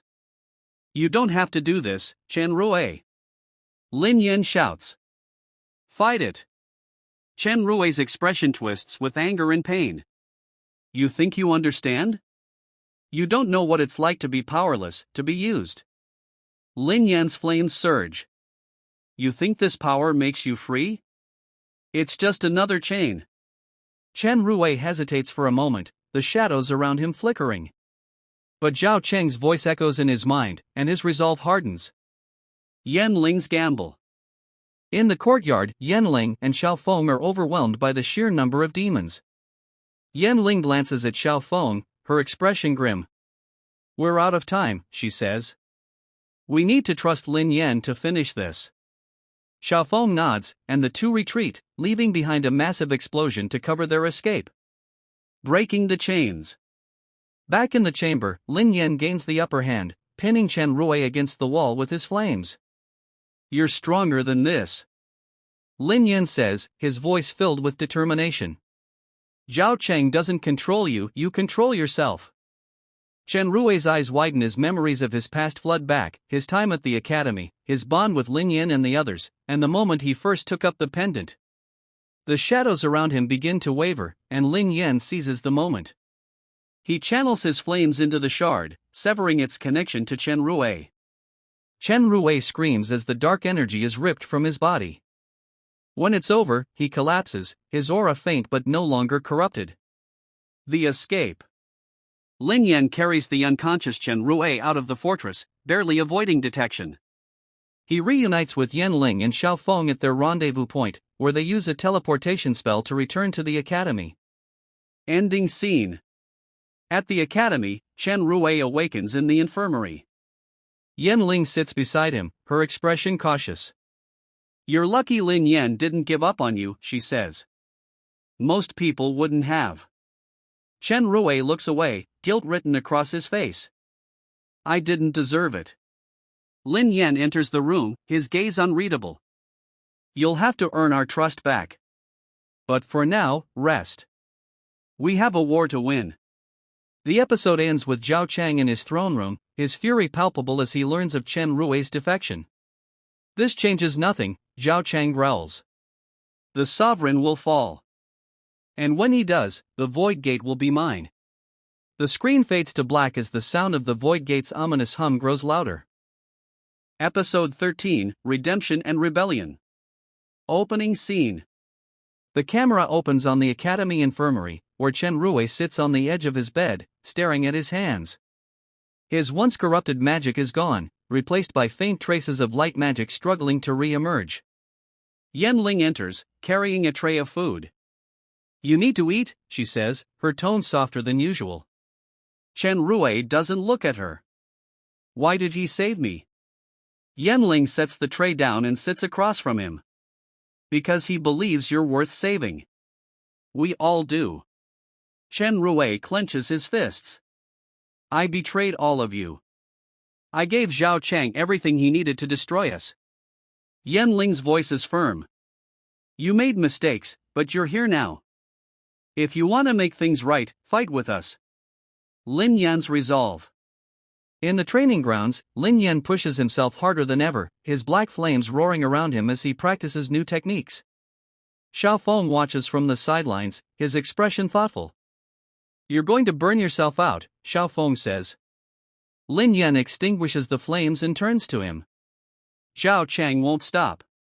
If we're not ready, we'll lose everything. Xiaofeng crosses his arms. And what about Chen Rui? Do you really think he can be trusted again? Lin Yan's gaze hardens. I don't know. But if he's willing to fight, I'll give him the chance to prove himself. Zhao Cheng's counterattack. At his fortress, Zhao Cheng stands before his generals, his anger barely contained. The sovereign has stolen my general and destroyed one of the shards, Zhao Cheng growls. But they've only delayed the inevitable. He raises a hand, and the void gate shard embedded in his chest pulses with energy. The ground trembles as a massive rift opens, and an army of shadow creatures emerges. March on the academy, Zhao Cheng commands. Leave no one alive. The academy's preparations. The academy is a flurry of activity as students and teachers prepare for the coming battle. Elder Wu Jian addresses the gathered warriors in the courtyard. This will be our greatest challenge, Wu Jian says. But we fight not just for ourselves, but for the entire kingdom. Stand together, and we will prevail. Lin Yan, Yanling, and Xiaofeng stand at the front of the crowd. Chen Rui approaches hesitantly, his presence drawing wary glances. I want to help, Chen Rui says, his voice steady. Lin Yan nods. Then fight with us. Yanling places a hand on Chen Rui's shoulder. We'll need every bit of strength we can get. The battle begins. Zhao Cheng's army arrives at the academy gates, a sea of shadow creatures led by his most powerful generals.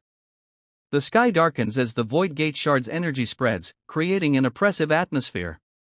The academy defenders hold their ground, using barriers and coordinated attacks to keep the shadow creatures at bay. Lin Yan leads the charge, his black flames cutting through the enemy ranks. Yanling and Xiaofeng fight alongside him, their teamwork honed to perfection. Chen Rui joins the fray, his light magic slowly returning as he battles the shadows. Chen Rui's redemption. During the battle, Chen Rui faces one of Zhao Cheng's generals, a towering demon wielding a massive scythe. The demon taunts him, calling him a traitor and a failure. Chen Rui's light magic flares as he fights back, his determination growing with each strike. I won't run from my mistakes anymore, he says, his voice filled with resolve. With a final, powerful blast of light, Chen Rui defeats the demon, earning the trust of the academy defenders who witness his bravery. Lin Yan vs. Zhao Cheng. As the battle rages, Zhao Cheng enters the fray, his dark aura overwhelming. Lin Yan confronts him, their powers clashing in a spectacular display of fire and shadow. You've grown stronger, Sovereign, Zhao Cheng says, his tone mocking. But you're still no match for me. Lin Yan grits his teeth, his black flames roaring. We'll see about that. Their fight is intense, each of them pushing the other to their limits.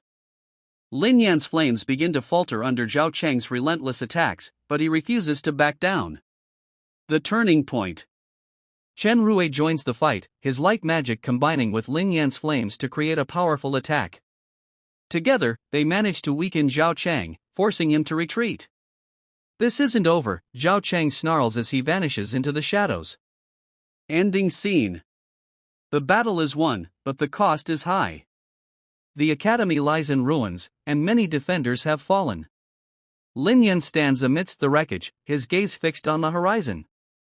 This was just the beginning, he says.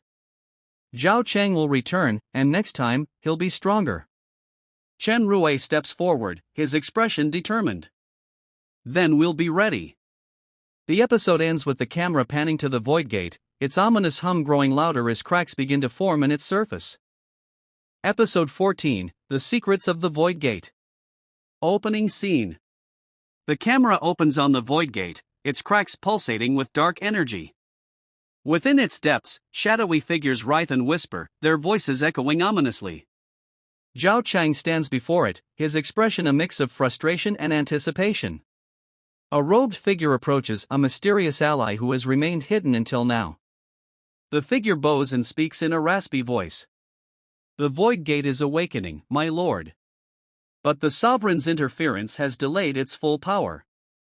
You must claim the final shard to complete the process. Zhao Cheng's eyes glow with malice. Then I will find it. And when the gate opens, this world will bow before me. The Academy's recovery. Back at the Academy, the mood is somber as survivors rebuild. Lin Yan, Yanling, and Chen Rui meet with Elder Wu Jian in the war room. Elder Wu Jian spreads out an ancient map, pointing to a desolate region marked Forbidden Abyss. The final shard of the Void Gate is hidden here, he explains. If Zhao Cheng claims it, we won't be able to stop him. Lin Yan's expression hardens. Then we need to get there first. Yanling looks concerned. The Forbidden Abyss is said to be cursed. No one who enters ever returns. Chen Rui steps forward, his voice steady. We don't have a choice. If we don't stop him, the world is doomed. A journey into darkness. The group Lin Yan, Yan Ling, Chen Rui, and Xiao Feng sets out for the Forbidden Abyss. Along the way, they face treacherous terrain and remnants of Zhao Cheng's shadow creatures. During a quiet moment by the campfire, Chen Rui opens up about his time under Zhao Cheng's control. He promised me power, Chen Rui says, staring into the flames. But it was a lie. All he wanted was another pawn. Lin Yan places a hand on his shoulder. You're not a pawn anymore. You're one of us. Yan Ling smiles. And we'll need you if we're going to survive this. The Forbidden Abyss. The group arrives at the Forbidden Abyss, a vast, desolate wasteland filled with swirling mists and jagged rocks. The air is thick with dark energy, and the ground trembles beneath their feet. As they venture deeper, they encounter illusions of their worst fears and regrets. Lin Yan sees flashes of his past life as the Demon King, his betrayal by his generals, his fall from power. Chen Rui confronts visions of his family, accusing him of abandoning them. Yan Ling and Xiao Feng are also tested, but they manage to push through with each other's support. At the heart of the abyss, they find the final shard, glowing with an intense, malevolent light. Zhao Cheng's arrival. Before they can claim the shard, Zhao Cheng appears, his presence overwhelming. He steps forward, his voice dripping with mockery. You've come far, Sovereign, Zhao Cheng says. But this is where your journey ends.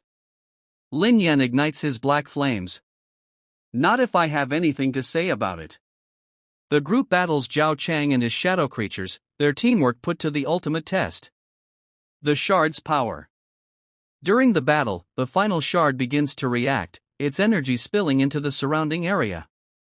The ground splits open, and shadowy tendrils lash out, threatening to consume everyone.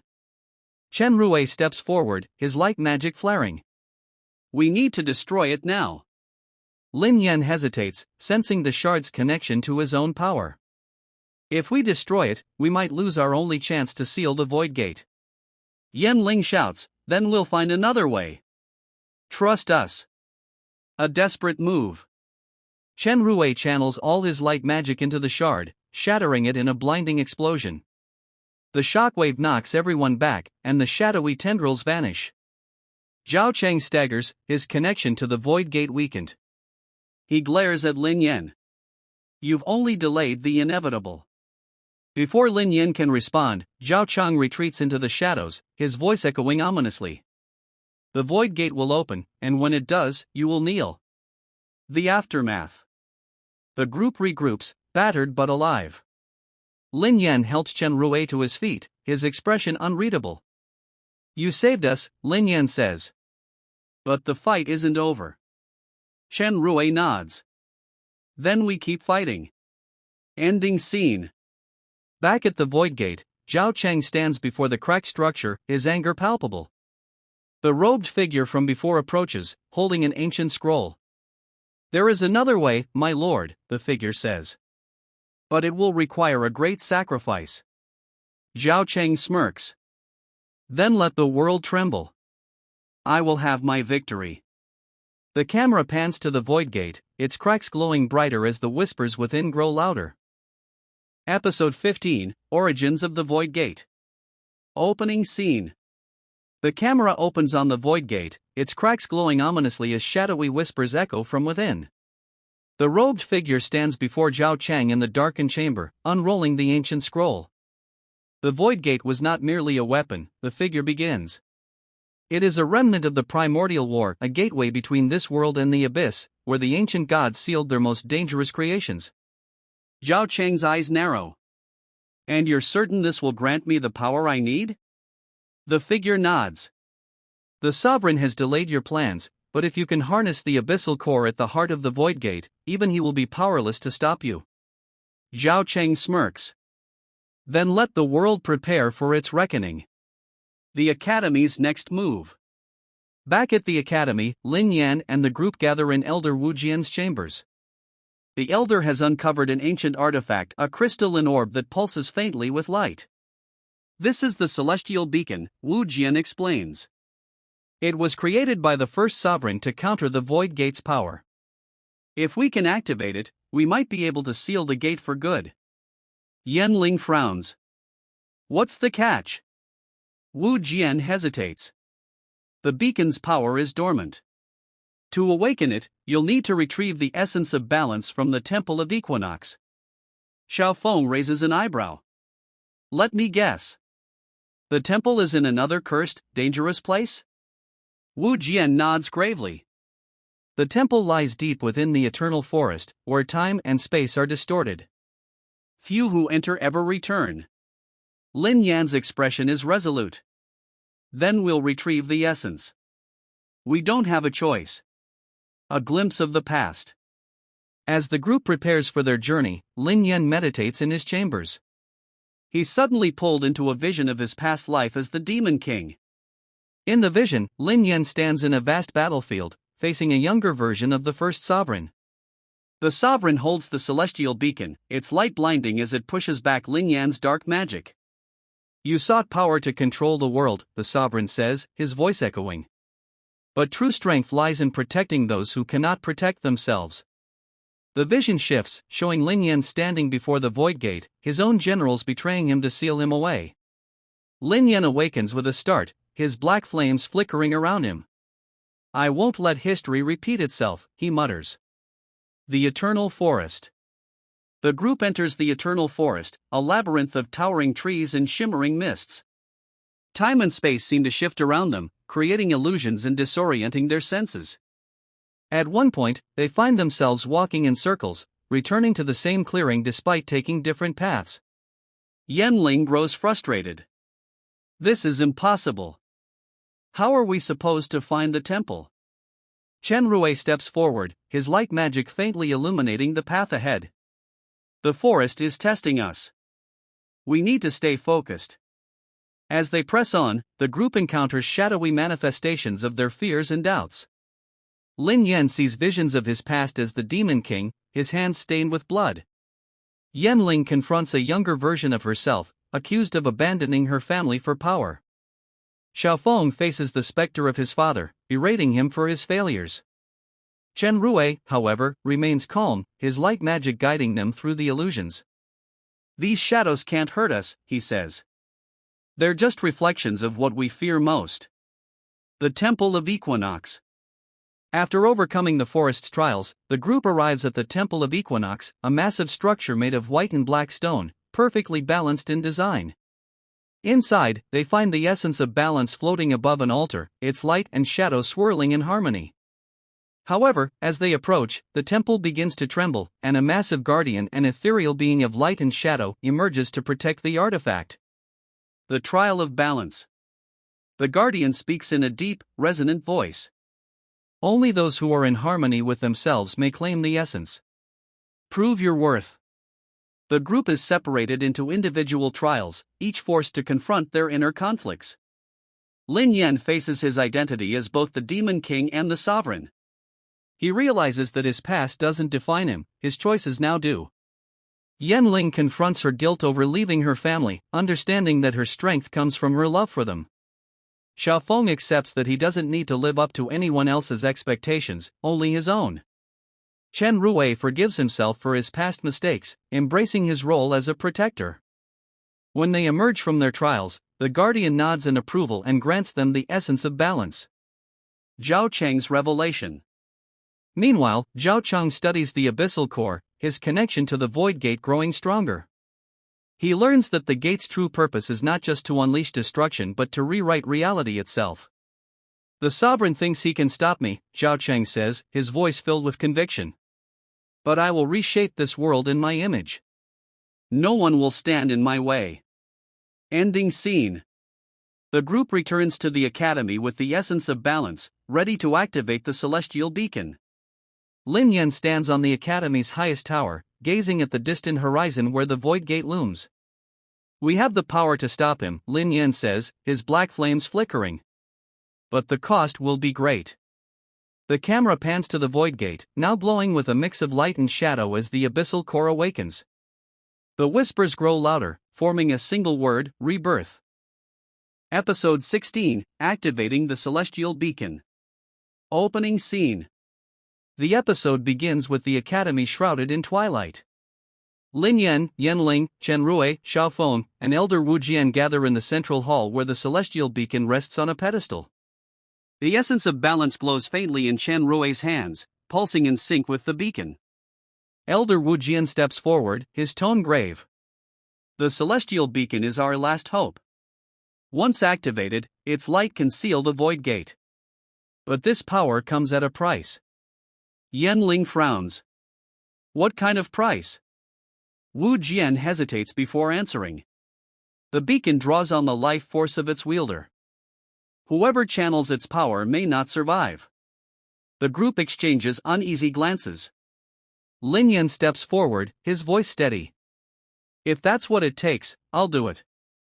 Chen Rui places a hand on his shoulder. You're not doing this alone. We'll find another way. Preparations for the ritual. The group begins preparations to activate the beacon. Elder Wu Jian guides them through an ancient ritual, carving intricate runes around the beacon while the others fortify the academy's defenses. Xiaofeng studies the runes, his analytical mind piecing together their purpose. These symbols, they're not just for channeling energy. They're also a shield. If we can reinforce them, it might reduce the strain on the wielder. Yanling nods. Then let's make it happen. We'll buy as much time as we can. Zhao Cheng's countermove. At the void gate, Zhao Cheng stands before the abyssal core, its dark energy swirling around him.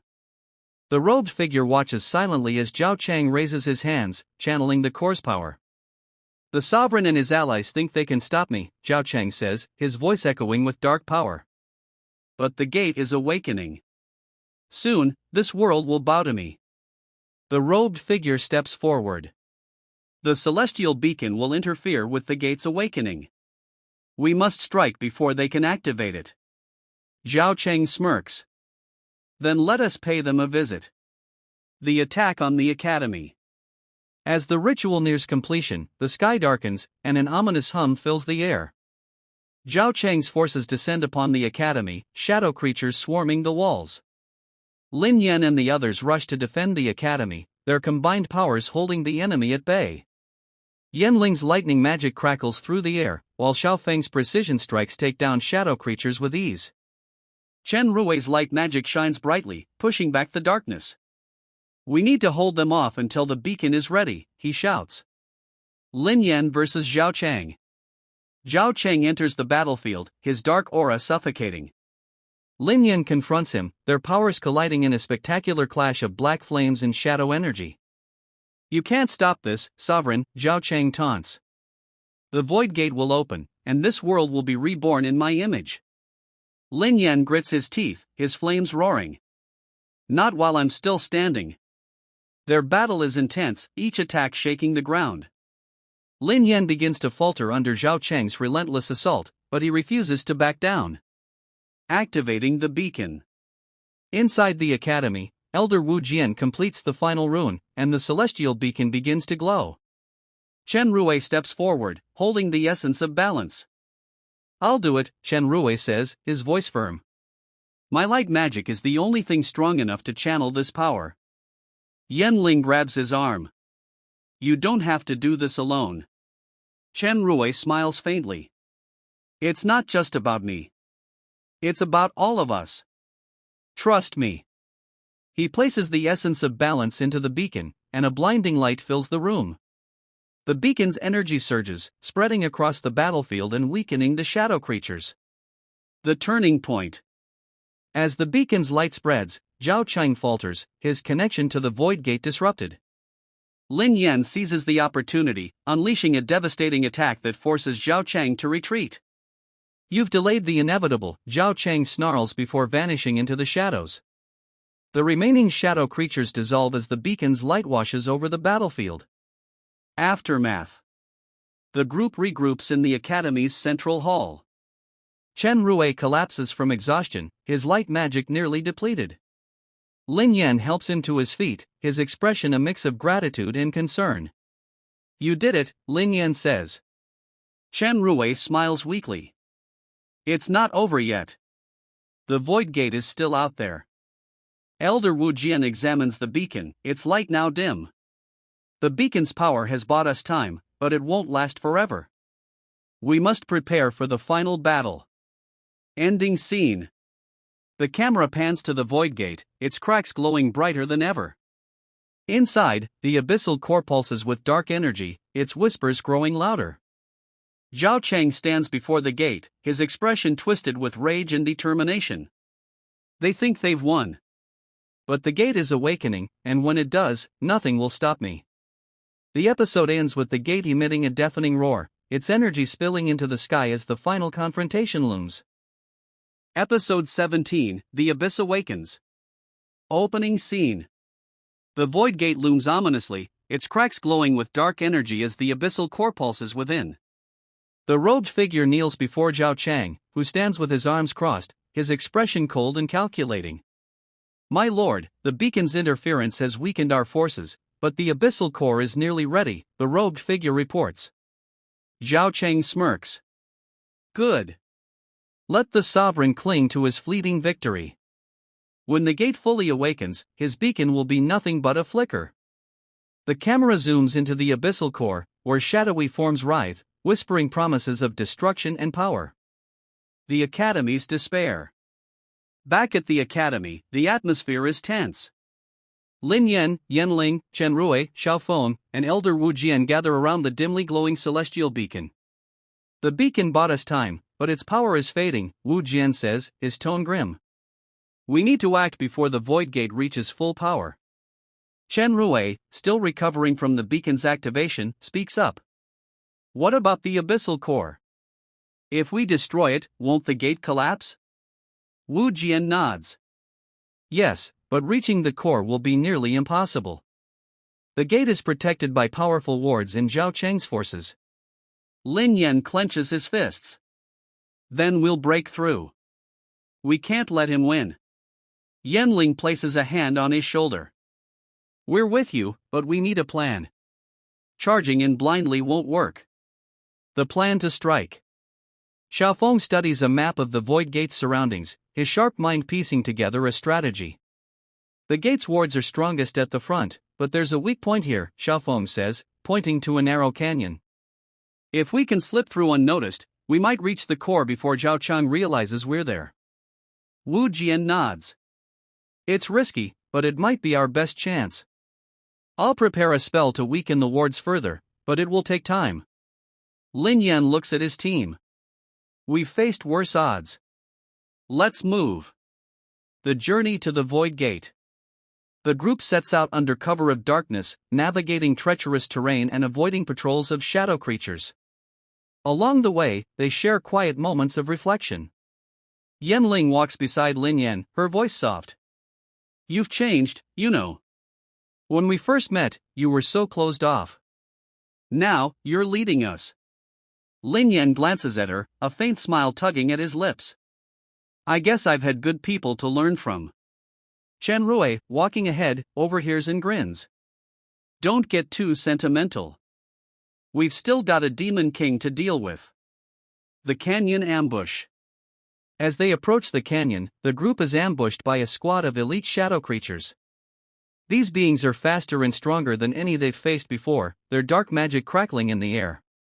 Lin Yan unleashes his black flames, carving a path through the creatures, while Yanling's lightning magic crackles overhead. Chen Rui's light magic shields the group, and Xiao Feng's precise strikes take down their foes one by one. Despite their efforts, the group begins to tire. Just as the creatures seem overwhelming, Elder Wu Jian's spell activates, creating a barrier that pushes the shadows back. Go! Wu Jian shouts. I'll hold them off. Lin Yan hesitates but nods. We'll finish this. The abyssal core. The group reaches the void gate's inner sanctum, where the abyssal core floats, its dark energy pulsating. The air is thick with malice, and the whispers grow louder, filling their minds with doubt and fear. Chen Rui's light magic flares, pushing back the oppressive energy. We need to destroy it before Zhao Chang shows up. As they prepare to strike, the abyssal core begins to shift, forming a massive shadowy figure, a guardian created by the gate itself. The final guardian. The Shadow Guardian towers over the group, its form constantly shifting. It attacks with tendrils of dark energy, forcing the group to fight with everything they have. Lin Yan channels his black flames, clashing directly with the Guardian's tendrils. Yan Ling uses her lightning magic to disrupt the Guardian's form, creating openings for the others. Chen Rui focuses his light magic on protecting the group, his shield absorbing the Guardian's attacks. Xiaofeng targets the core with precision strikes, aiming for its weak points. The battle is intense, but the group works together, gradually wearing down the Guardian. Zhao Chang's arrival. Just as the Guardian falls, Zhao Chang appears, his dark aura more powerful than ever. He claps slowly, his voice filled with mockery. Well done, Sovereign. You've made it this far. But you're too late. The abyssal core is fully awakened. Lin Yan steps forward, his flames roaring. This ends now, Zhao Chang. Zhao Chang smirks. You're right about one thing, it ends. But not the way you think. The core's true power. Zhao Chang raises his hand, and the abyssal core begins to merge with him, its energy flowing into his body. His form shifts, becoming a monstrous blend of man and shadow, his power overwhelming. The group braces themselves as Zhao Chang unleashes a wave of dark energy, forcing them to scatter. You cannot stop me, Zhao Chang roars. I am the void. I am rebirth. The turning point. Lin Yan pushes himself to his limits, his black flames clashing with Zhao Chang's dark energy. He begins to tap into the full extent of his power as the Demon King, his aura growing darker and more intense. Yan Ling shouts, Lin Yan! Don't lose yourself! Her voice grounds him, and Lin Yan finds a balance between his past and present selves. His flames shift, becoming a blend of black and golden light, a symbol of his transformation. With his newfound power, Lin Yan launches a devastating attack, striking at the core within Zhao Chang. Ending scene. The episode ends with the abyssal core cracking, its energy spilling into the air. Zhao Chang staggers, his monstrous form flickering. This isn't over, Zhao Chang growls before vanishing into the shadows. Lin Yan collapses to his knees, exhausted but victorious. The group gathers around him as the void gate begins to destabilize, its energy spiraling out of control. We need to finish this, Lin Yan says, his voice weak but determined. The gate has to be destroyed. The camera pans to the void gate, its cracks glowing brighter as the whispers grow deafening. The screen fades to black, leaving viewers on the edge of their seats. Episode 18, The Final Stand. Opening scene. The void gate trembles violently, cracks spreading across its surface as the abyssal core's energy destabilizes. The group stands in its shadow, battered but resolute. Lin Yan struggles to his feet, his black and gold flames flickering weakly. Elder Wu Jian arrives, his robes tattered from the earlier battle. The void gate is collapsing, but its destruction will unleash a catastrophic surge of energy. We need to contain it, or the entire region will be destroyed. Lin Yan clenches his fists. Then we'll finish what we started. This ends here. The plan to destroy the gate. Elder Wu Jian examines the gate, his expression grim. The abyssal core is still active, even in its fractured state. If we can sever its connection to the gate, it will collapse completely. Chen Rui steps forward, his light magic glowing faintly. I can disrupt the core's energy, but it will take everything I have left. Yan Ling shakes her head. We're not sacrificing anyone else. There has to be another way. Xiaofeng studies the runes carved into the gate structure. These symbols, they're designed to channel energy inward. If we reverse them, it could implode without releasing the surge. Lin Yan nods. Then let's make it happen. We don't have much time. Zhao Chang's return. As the group begins working on the runes, a dark portal opens nearby. Zhao Chang emerges, his monstrous form flickering as the abyssal core's unstable energy courses through him. You think you've won? Zhao Chang snarls, his voice distorted. The void gate is my creation. If I can't rule this world, then I'll destroy it. Lin Yan steps forward, his flames reigniting. You've lost, Zhao Chang. Stand down, or I'll finish this myself. Zhao Chang laughs, his aura swelling. Come, Sovereign. Let's see if you're truly worthy of your title. The final battle. Lin Yan and Zhao Chang clash in an explosive battle, their powers shaking the very ground. Zhao Chang's attacks are wild and destructive, fueled by the abyssal core's unstable energy. Lin Yan, now in full control of his black and gold flames, fights with precision and determination. The two exchange devastating blows, each strike pushing the other to their limits. Meanwhile, the rest of the group works to reverse the runes on the Void Gate. Yan Ling uses her lightning magic to carve new symbols into the gate's surface. Chen Rui channels his light magic to stabilize the energy flow. Xiaofeng deciphers the remaining runes, guiding the group with his keen intellect. As the battle rages, Lin Yan begins to gain the upper hand. He delivers a powerful strike that sends Zhao Chang crashing to the ground. Zhao Chang's desperation. Zhao Chang struggles to his feet, his form flickering as the abyssal core consumes him. I won't lose to you, he roars, unleashing a massive wave of dark energy. Lin Yan counters with his black and gold flames, the two forces colliding in a blinding explosion. When the dust clears, Zhao Chang is on his knees, his power fading. You don't understand, Zhao Chang says, his voice weak. The abyssal core isn't just a weapon. It's alive. If you destroy the gate, it will consume everything. Lin Yan's eyes narrow. Then we'll stop it together. You don't have to fight alone. For a moment, Zhao Chang hesitates, his human side flickering through the darkness. But before he can respond, the abyssal core's energy surges, overtaking him completely. The Void Gates collapse. With the runes reversed, the Void Gate begins to collapse, its structure imploding as the group races to escape. Lin Yan stands before the gate, his flames flaring as he prepares to deliver the final blow. Get out of here! Lin Yan shouts to the others. I'll handle this. Yan Ling steps forward, her expression defiant. We're not leaving you behind.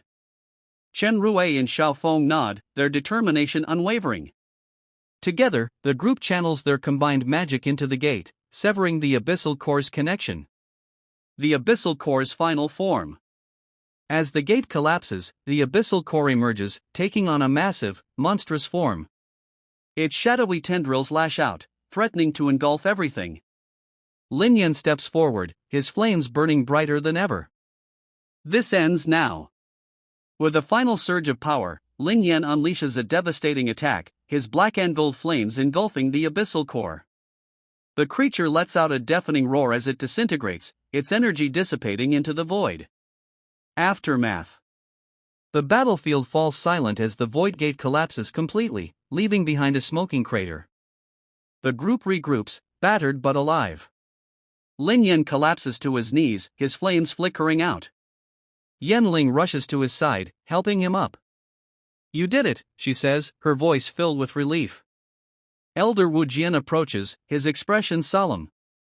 The Void Gate is gone, but its destruction has left scars on this world. We must be vigilant. Lin Yan nods, his gaze distant. This isn't the end. The abyssal core may be gone, but its influence will linger. We'll face whatever comes next, together. Ending scene. The episode ends with Lin Yan standing on a hill overlooking the battlefield, the sunrise casting a warm glow over the land. His friends stand beside him, their bond stronger than ever. As the camera pans to the horizon, a faint, shadowy figure watches from the distance, its presence a reminder that the fight is far from over. Episode 19, Shadows of the Past. Opening scene. The sun rises over the now quiet battlefield, the Void Gate reduced to nothing more than a smoldering crater. Lin Yan, Yan Ling, Chen Rui, Xiaofeng, and Elder Wu Jian stand together, their faces etched with exhaustion and determination. We've stopped the abyssal core, but the damage is done, Elder Wu Jian says, gesturing to the desolate land around them. This place will remain tainted for generations. Lin Yan, his black and gold flames still faintly flickering around him, clenches his fists.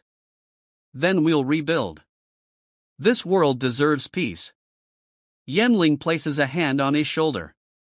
We'll do it together. Returning to the academy. The group returns to the academy, greeted by cheering students and staff. The once damaged halls are now being repaired, and a sense of hope fills the air.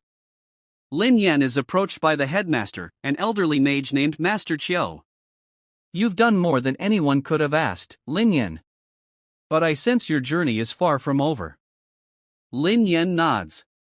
The abyssal core may be gone, but its influence hasn't disappeared. I can feel it, something still lingers. A mysterious warning. That night, Lin Yan dreams of a vast, dark void.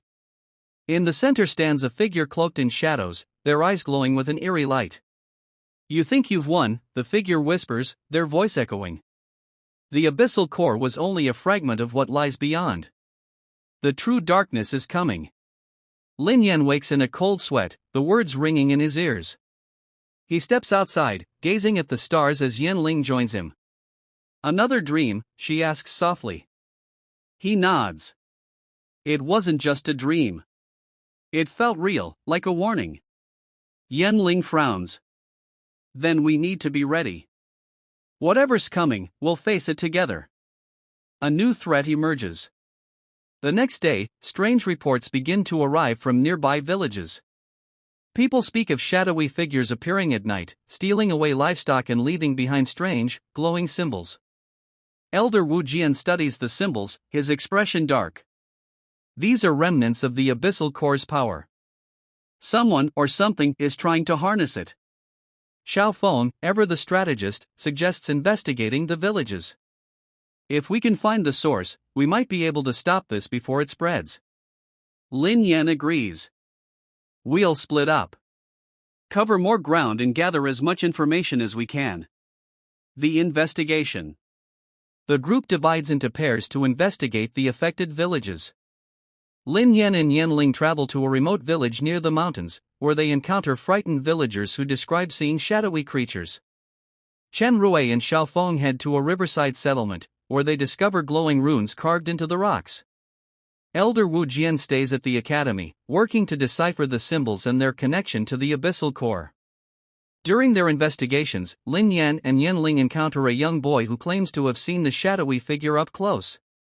It wasn't just a creature, the boy says, his voice trembling. It spoke to me.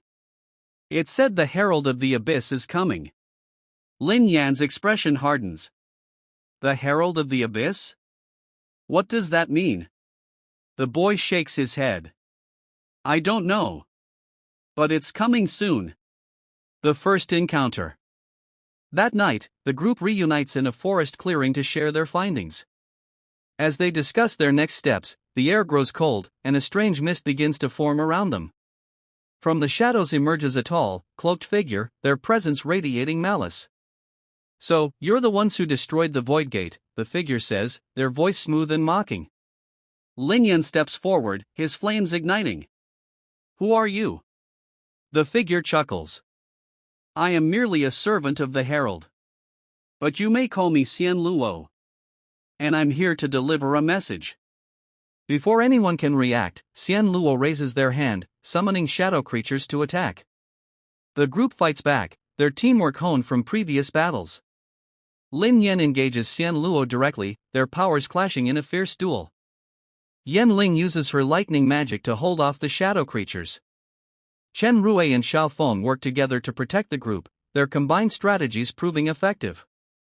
Despite their efforts, Xian Luo retreats into the mist, leaving behind a cryptic warning. The herald of the abyss will rise, and when it does, even the sovereign's flames will be extinguished. The aftermath. As the mist clears, the group regroups, shaken but determined. We need to find out who this herald is, Lin Yan says. If they're connected to the abyssal core, they could be even more dangerous than Zhao Chang. Elder Wu Jian, who arrives shortly after, examines the battlefield. Xian Luo's power is unlike anything I've seen. We must prepare for the worst. Ending scene. The episode ends with Xian Luo standing in a dark chamber, kneeling before a massive, shadowy figure. The figure's voice rumbles like thunder. Have they taken the bait? Xian Luo smirks. Yes, Herald. The sovereign and his allies are walking straight into our trap. The camera pans to reveal a massive, ancient seal glowing faintly in the darkness. The herald raises a hand, and the seal begins to crack. Soon, the abyss will awaken. Episode 20, The Herald Awakens. Opening scene. The camera opens on the dark chamber where Xian Luo kneels before the herald. The massive shadowy figure looms above, its voice resonating with ancient power. "The sovereign is stronger than I anticipated," the herald says. "But his hesitation will be his downfall. Prepare the abyssal seal. When it breaks, my full power will be unleashed." Xian Luo rises, a sinister smile on their face. "As you command, herald. The sovereign will soon bow before the abyss."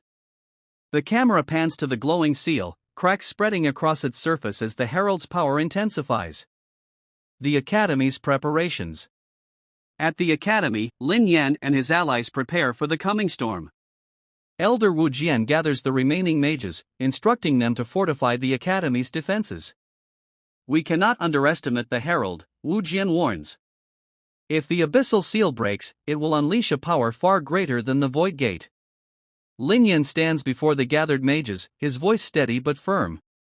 "We've faced impossible odds before, and we've won. This time is no different. We fight not just for the Academy, but for the entire world." The crowd erupts in cheers, their resolve strengthened by Lin Yan's words. Lin Yan's vision. That night, Lin Yan has another dream. He finds himself in the same void as before, but this time, the shadowy figure from his previous visions appears more clearly. "You've come far, Sovereign," the figure says, its voice a mix of admiration and mockery. "But you're still holding back. If you wish to defeat the herald, you must embrace the full extent of your power." Lin Yan's black and gold flames ignite around him. "I won't sacrifice who I am to gain more power." The figure laughs. "Then you will fail. The abyss is eternal. And when the herald rises, your world will burn." Lin Yan wakes with a start, sweat dripping down his face. Yan Ling sits nearby, her expression concerned. "Another dream?" she asks. He nods. "It wasn't just a dream. It felt like a warning. The herald knows we're coming."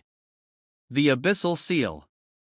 The group sets out to locate the abyssal seal, following the faint traces of abyssal energy left behind by Xian Luo. Their journey takes them deep into the Forbidden Wastes, a desolate land scarred by ancient battles. As they travel, tensions rise. Chen Rui, ever the optimist, tries to lighten the mood. "So, anyone else miss the Academy's terrible food?" Xiao Feng smirks. "I'll take burnt bread over facing the herald any day." Despite their banter, the group knows the stakes are higher than ever. The herald's trap. When they reach the location of the abyssal seal, they find a massive underground cavern, its walls covered in glowing runes. At the center stands Xian Luo, flanked by an army of shadow creatures. "Welcome, Sovereign," Xian Luo says, their tone mocking. "You're just in time to witness the rise of the herald." Lin Yan steps forward, his flames igniting. "This ends now, Xian Luo." Xian Luo smirks. "Oh, I think not." The shadow creatures attack, forcing the group into a desperate battle. Lin Yan faces Xian Luo directly, their powers clashing in a fierce duel. Yan Ling and Chen Rui fight off the shadow creatures, their combined magic creating a barrier to protect the group. Xiao Feng works to decipher the runes on the seal, searching for a way to stop the herald's awakening. The seal breaks. Despite their efforts, Xian Luo manages to channel enough energy into the abyssal seal to break it. The cavern shakes violently as the seal shatters, and the herald begins to emerge. A massive, shadowy form rises from the center of the cavern, its presence overwhelming. The herald's voice booms, shaking the very air. "At last, I am free." Lin Yan's flames burn brighter as he steps forward. Not for long. The herald's power. The herald unleashes a wave of dark energy, forcing the group to scatter. Its power is immense, far surpassing anything they've faced before. Elder Wu Jian arrives with reinforcements, casting powerful spells to shield the group. "Focus on the herald's core," he shouts. "It's the source of its power." Lin Yan nods, his flames intensifying. Everyone, focus your attacks on the core. The group works together, combining their magic to weaken the Herald's defenses. Lin Yan's true power. As the battle reaches its peak, Lin Yan begins to tap into the full extent of his power. His black and gold flames shift, becoming a blazing inferno that engulfs the entire cavern. The shadowy figure from his dreams appears in his mind once more. This is your moment, Sovereign. Embrace your destiny. Lin Yan hesitates for only a moment before unleashing a devastating attack, his flames piercing through the Herald's core. The Herald's defeat. The Herald lets out a deafening roar as its form begins to collapse. The cavern shakes violently, and the group is forced to retreat. As the Herald disintegrates, it speaks one final time. You may have won this battle, Sovereign, but the abyss is eternal. We will meet again. Ending scene. The group emerges from the cavern, battered but victorious. The sun rises over the forbidden wastes, casting a warm glow over the land. Lin Yan stands at the edge of a cliff, gazing at the horizon. Yan Ling joins him, her voice soft. It's over, for now. Lin Yan nods, his expression somber. The abyss isn't gone. But we've bought this world some time. And I'll be ready for whatever comes next. The camera pans to the horizon, where faint shadows linger, a reminder that the fight is far from over. Episode 21, The Abyssal Legacy. Opening scene. The Forbidden Wastes are silent, the remnants of the battle against the Herald still fresh. Lin Yan and his group return to the academy, greeted with relief and celebration. However, the victory feels hollow. The words of the Herald, "The abyss is eternal," linger in their minds. Master Chiu gathers the group in the Great Hall. You've done this world a great service, he begins, his voice heavy. But the abyss's influence is not so easily erased. We must prepare for what lies ahead. Lin Yan steps forward. The Herald's defeat isn't the end. It's a beginning. We need to understand the abyss, its origins, and how to stop it for good. A new mystery. Elder Wu Jian presents the group with an ancient tome recovered from the ruins of the Abyssal Seal. The book is filled with cryptic runes and diagrams of other seals scattered across the world. These seals are connected, Wu Jian explains. The abyssal core was only one fragment. If the other seals are broken, the abyss will fully awaken. Xiao Feng examines the diagrams. If we can locate these seals, we might be able to reinforce them or destroy them before they're used. Yan Ling frowns. But if someone's already working to break them, we're running out of time. The Abyssal Cult. Reports begin to trickle in of a mysterious cult rising in the shadows, calling themselves the Abyssal Order. They worship the abyss as a divine force and seek to break the remaining seals. Chen Rui, ever optimistic, tries to lighten the mood. Great! As if shadow monsters weren't enough, now we have a fan club to deal with. Lin Yan's expression darkens. They're more than a fan club. They're organized, and they know what they're doing. We need to stop them before they gain more power. The first seal. The group sets out to locate the first of the remaining seals, guided by the ancient tome. Their journey takes them to the Emerald Highlands, a lush and vibrant region untouched by the abyss's corruption. As they travel, Lin Yan reflects on his growing powers. The Herald's words keep haunting me. What if I'm not strong enough to stop what's coming? Yan Ling places a hand on his shoulder. You don't have to do this alone. We're with you, no matter what. Their bond strengthens as they prepare for the challenges ahead. The Abyssal Order's attack. When they reach the location of the seal, they find it guarded by members of the Abyssal Order. The cultists, cloaked in black and wielding dark magic, chant in unison, their energy focused on breaking the seal. Lin Yan and his group engage the cultists in a fierce battle. Lin Yan faces the cult leader, a powerful mage named Ji Mei, whose dark magic rivals his own.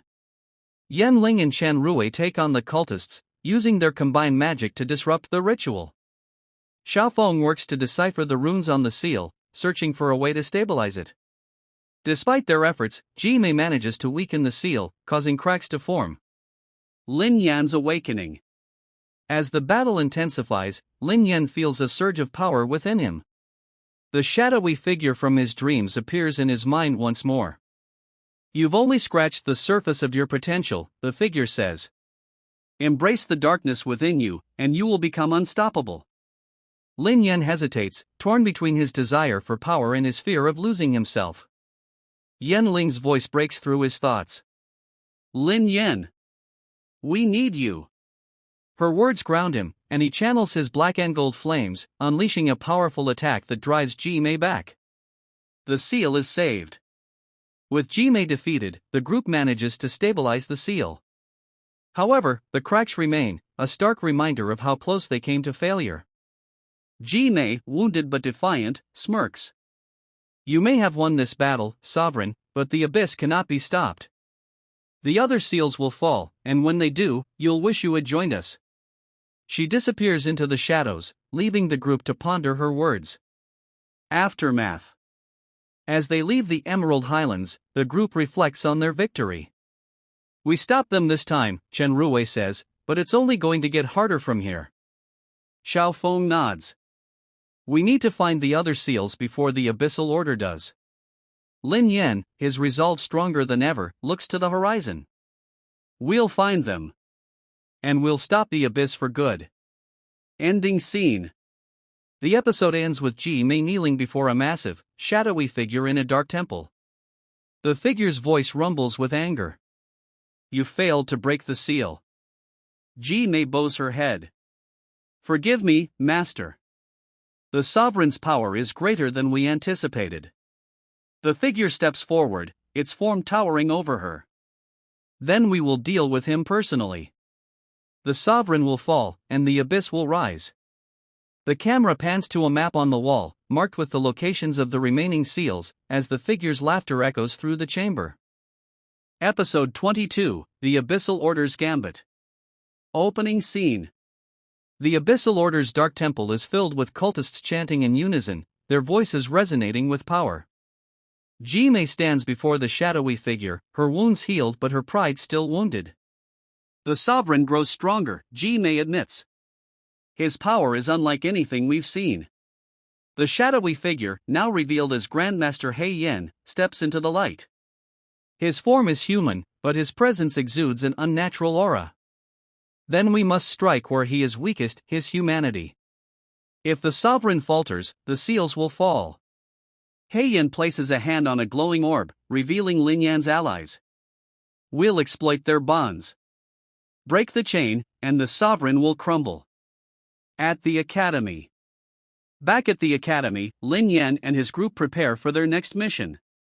Elder Wu Jian studies the tome further, uncovering the location of another seal in the Frostfire Mountains, a treacherous region known for its extreme conditions.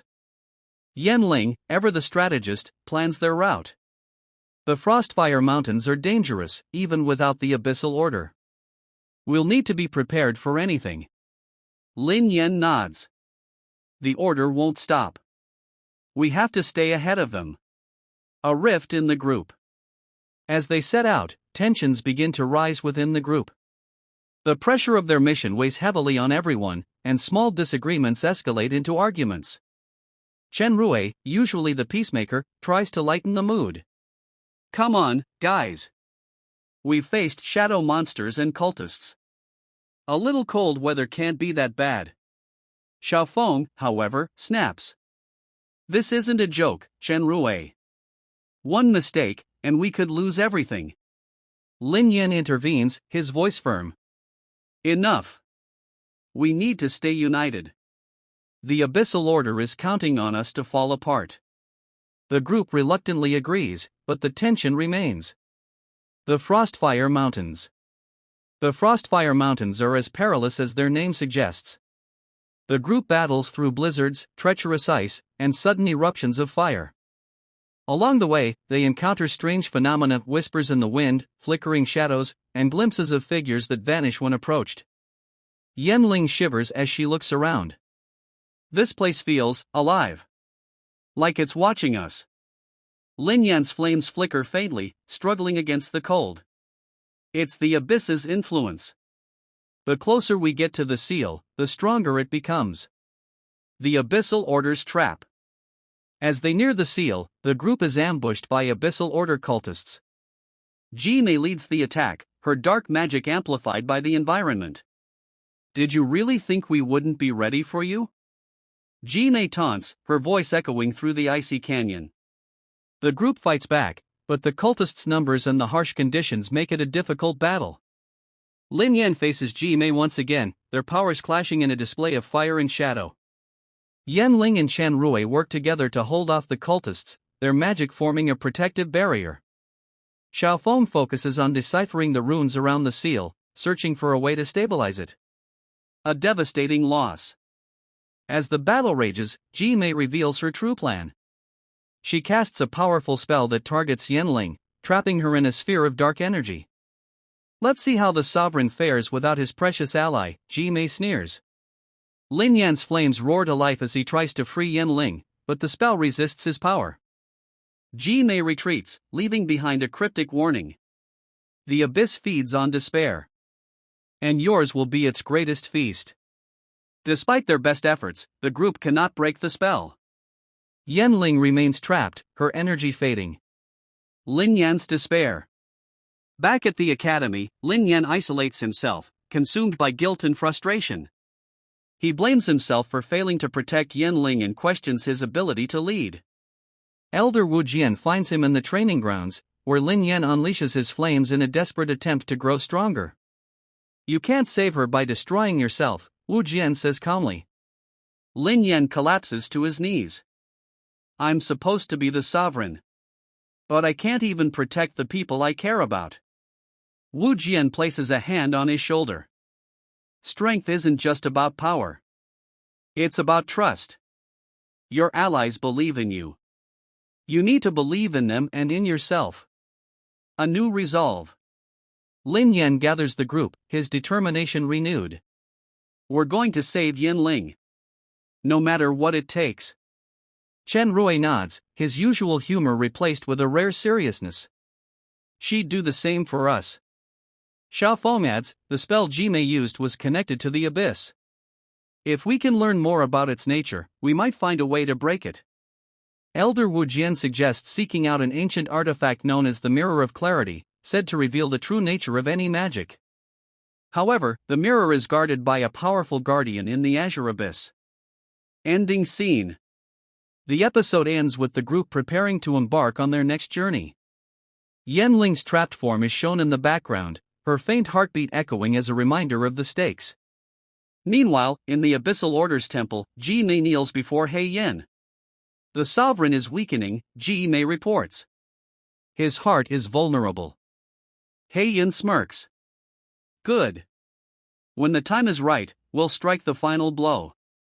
The sovereign's fall is inevitable. The camera pans to the remaining seals on the map, their locations glowing ominously as the screen fades to black. Episode 23, The Mirror of Clarity. Opening scene. The group stands at the academy gates, ready to embark on their quest for the Mirror of Clarity. Lin Yan, now more focused and determined, leads the way. Elder Wu Jian hands him a map, its edges frayed with age. The Azure Abyss is treacherous, Wu Jian warns. The Mirror's guardian is said to test not just strength, but resolve. Stay true to your purpose, and you may succeed. Lin Yan glances at Yanling's unconscious form, still trapped in the dark sphere. We don't have a choice.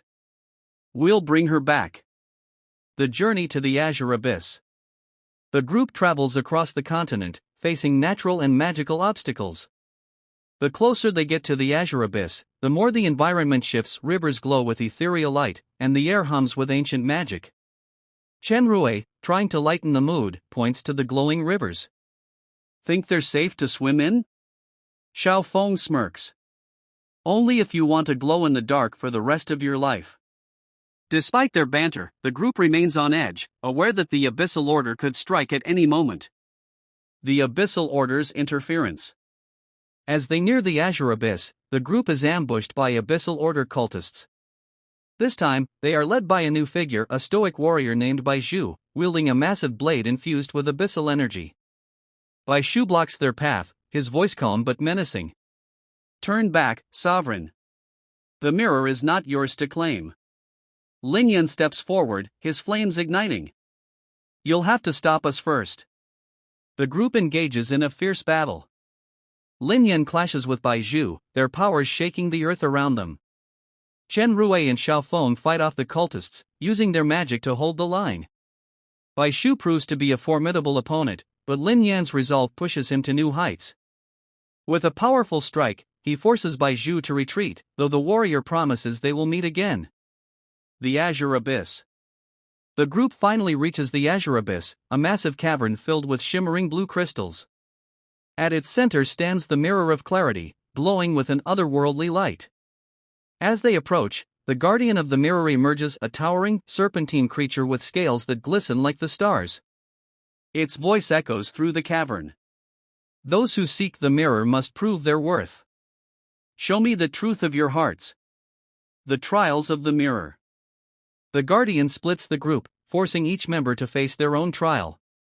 Lin Yan is transported to a vision of his past, where he sees himself as the Demon King.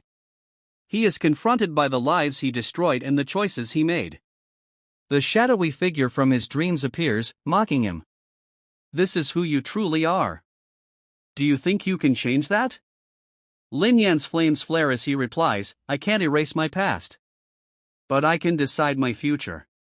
Chen Rue faces a trial of loyalty, where he must choose between saving his friends or a group of innocent villagers.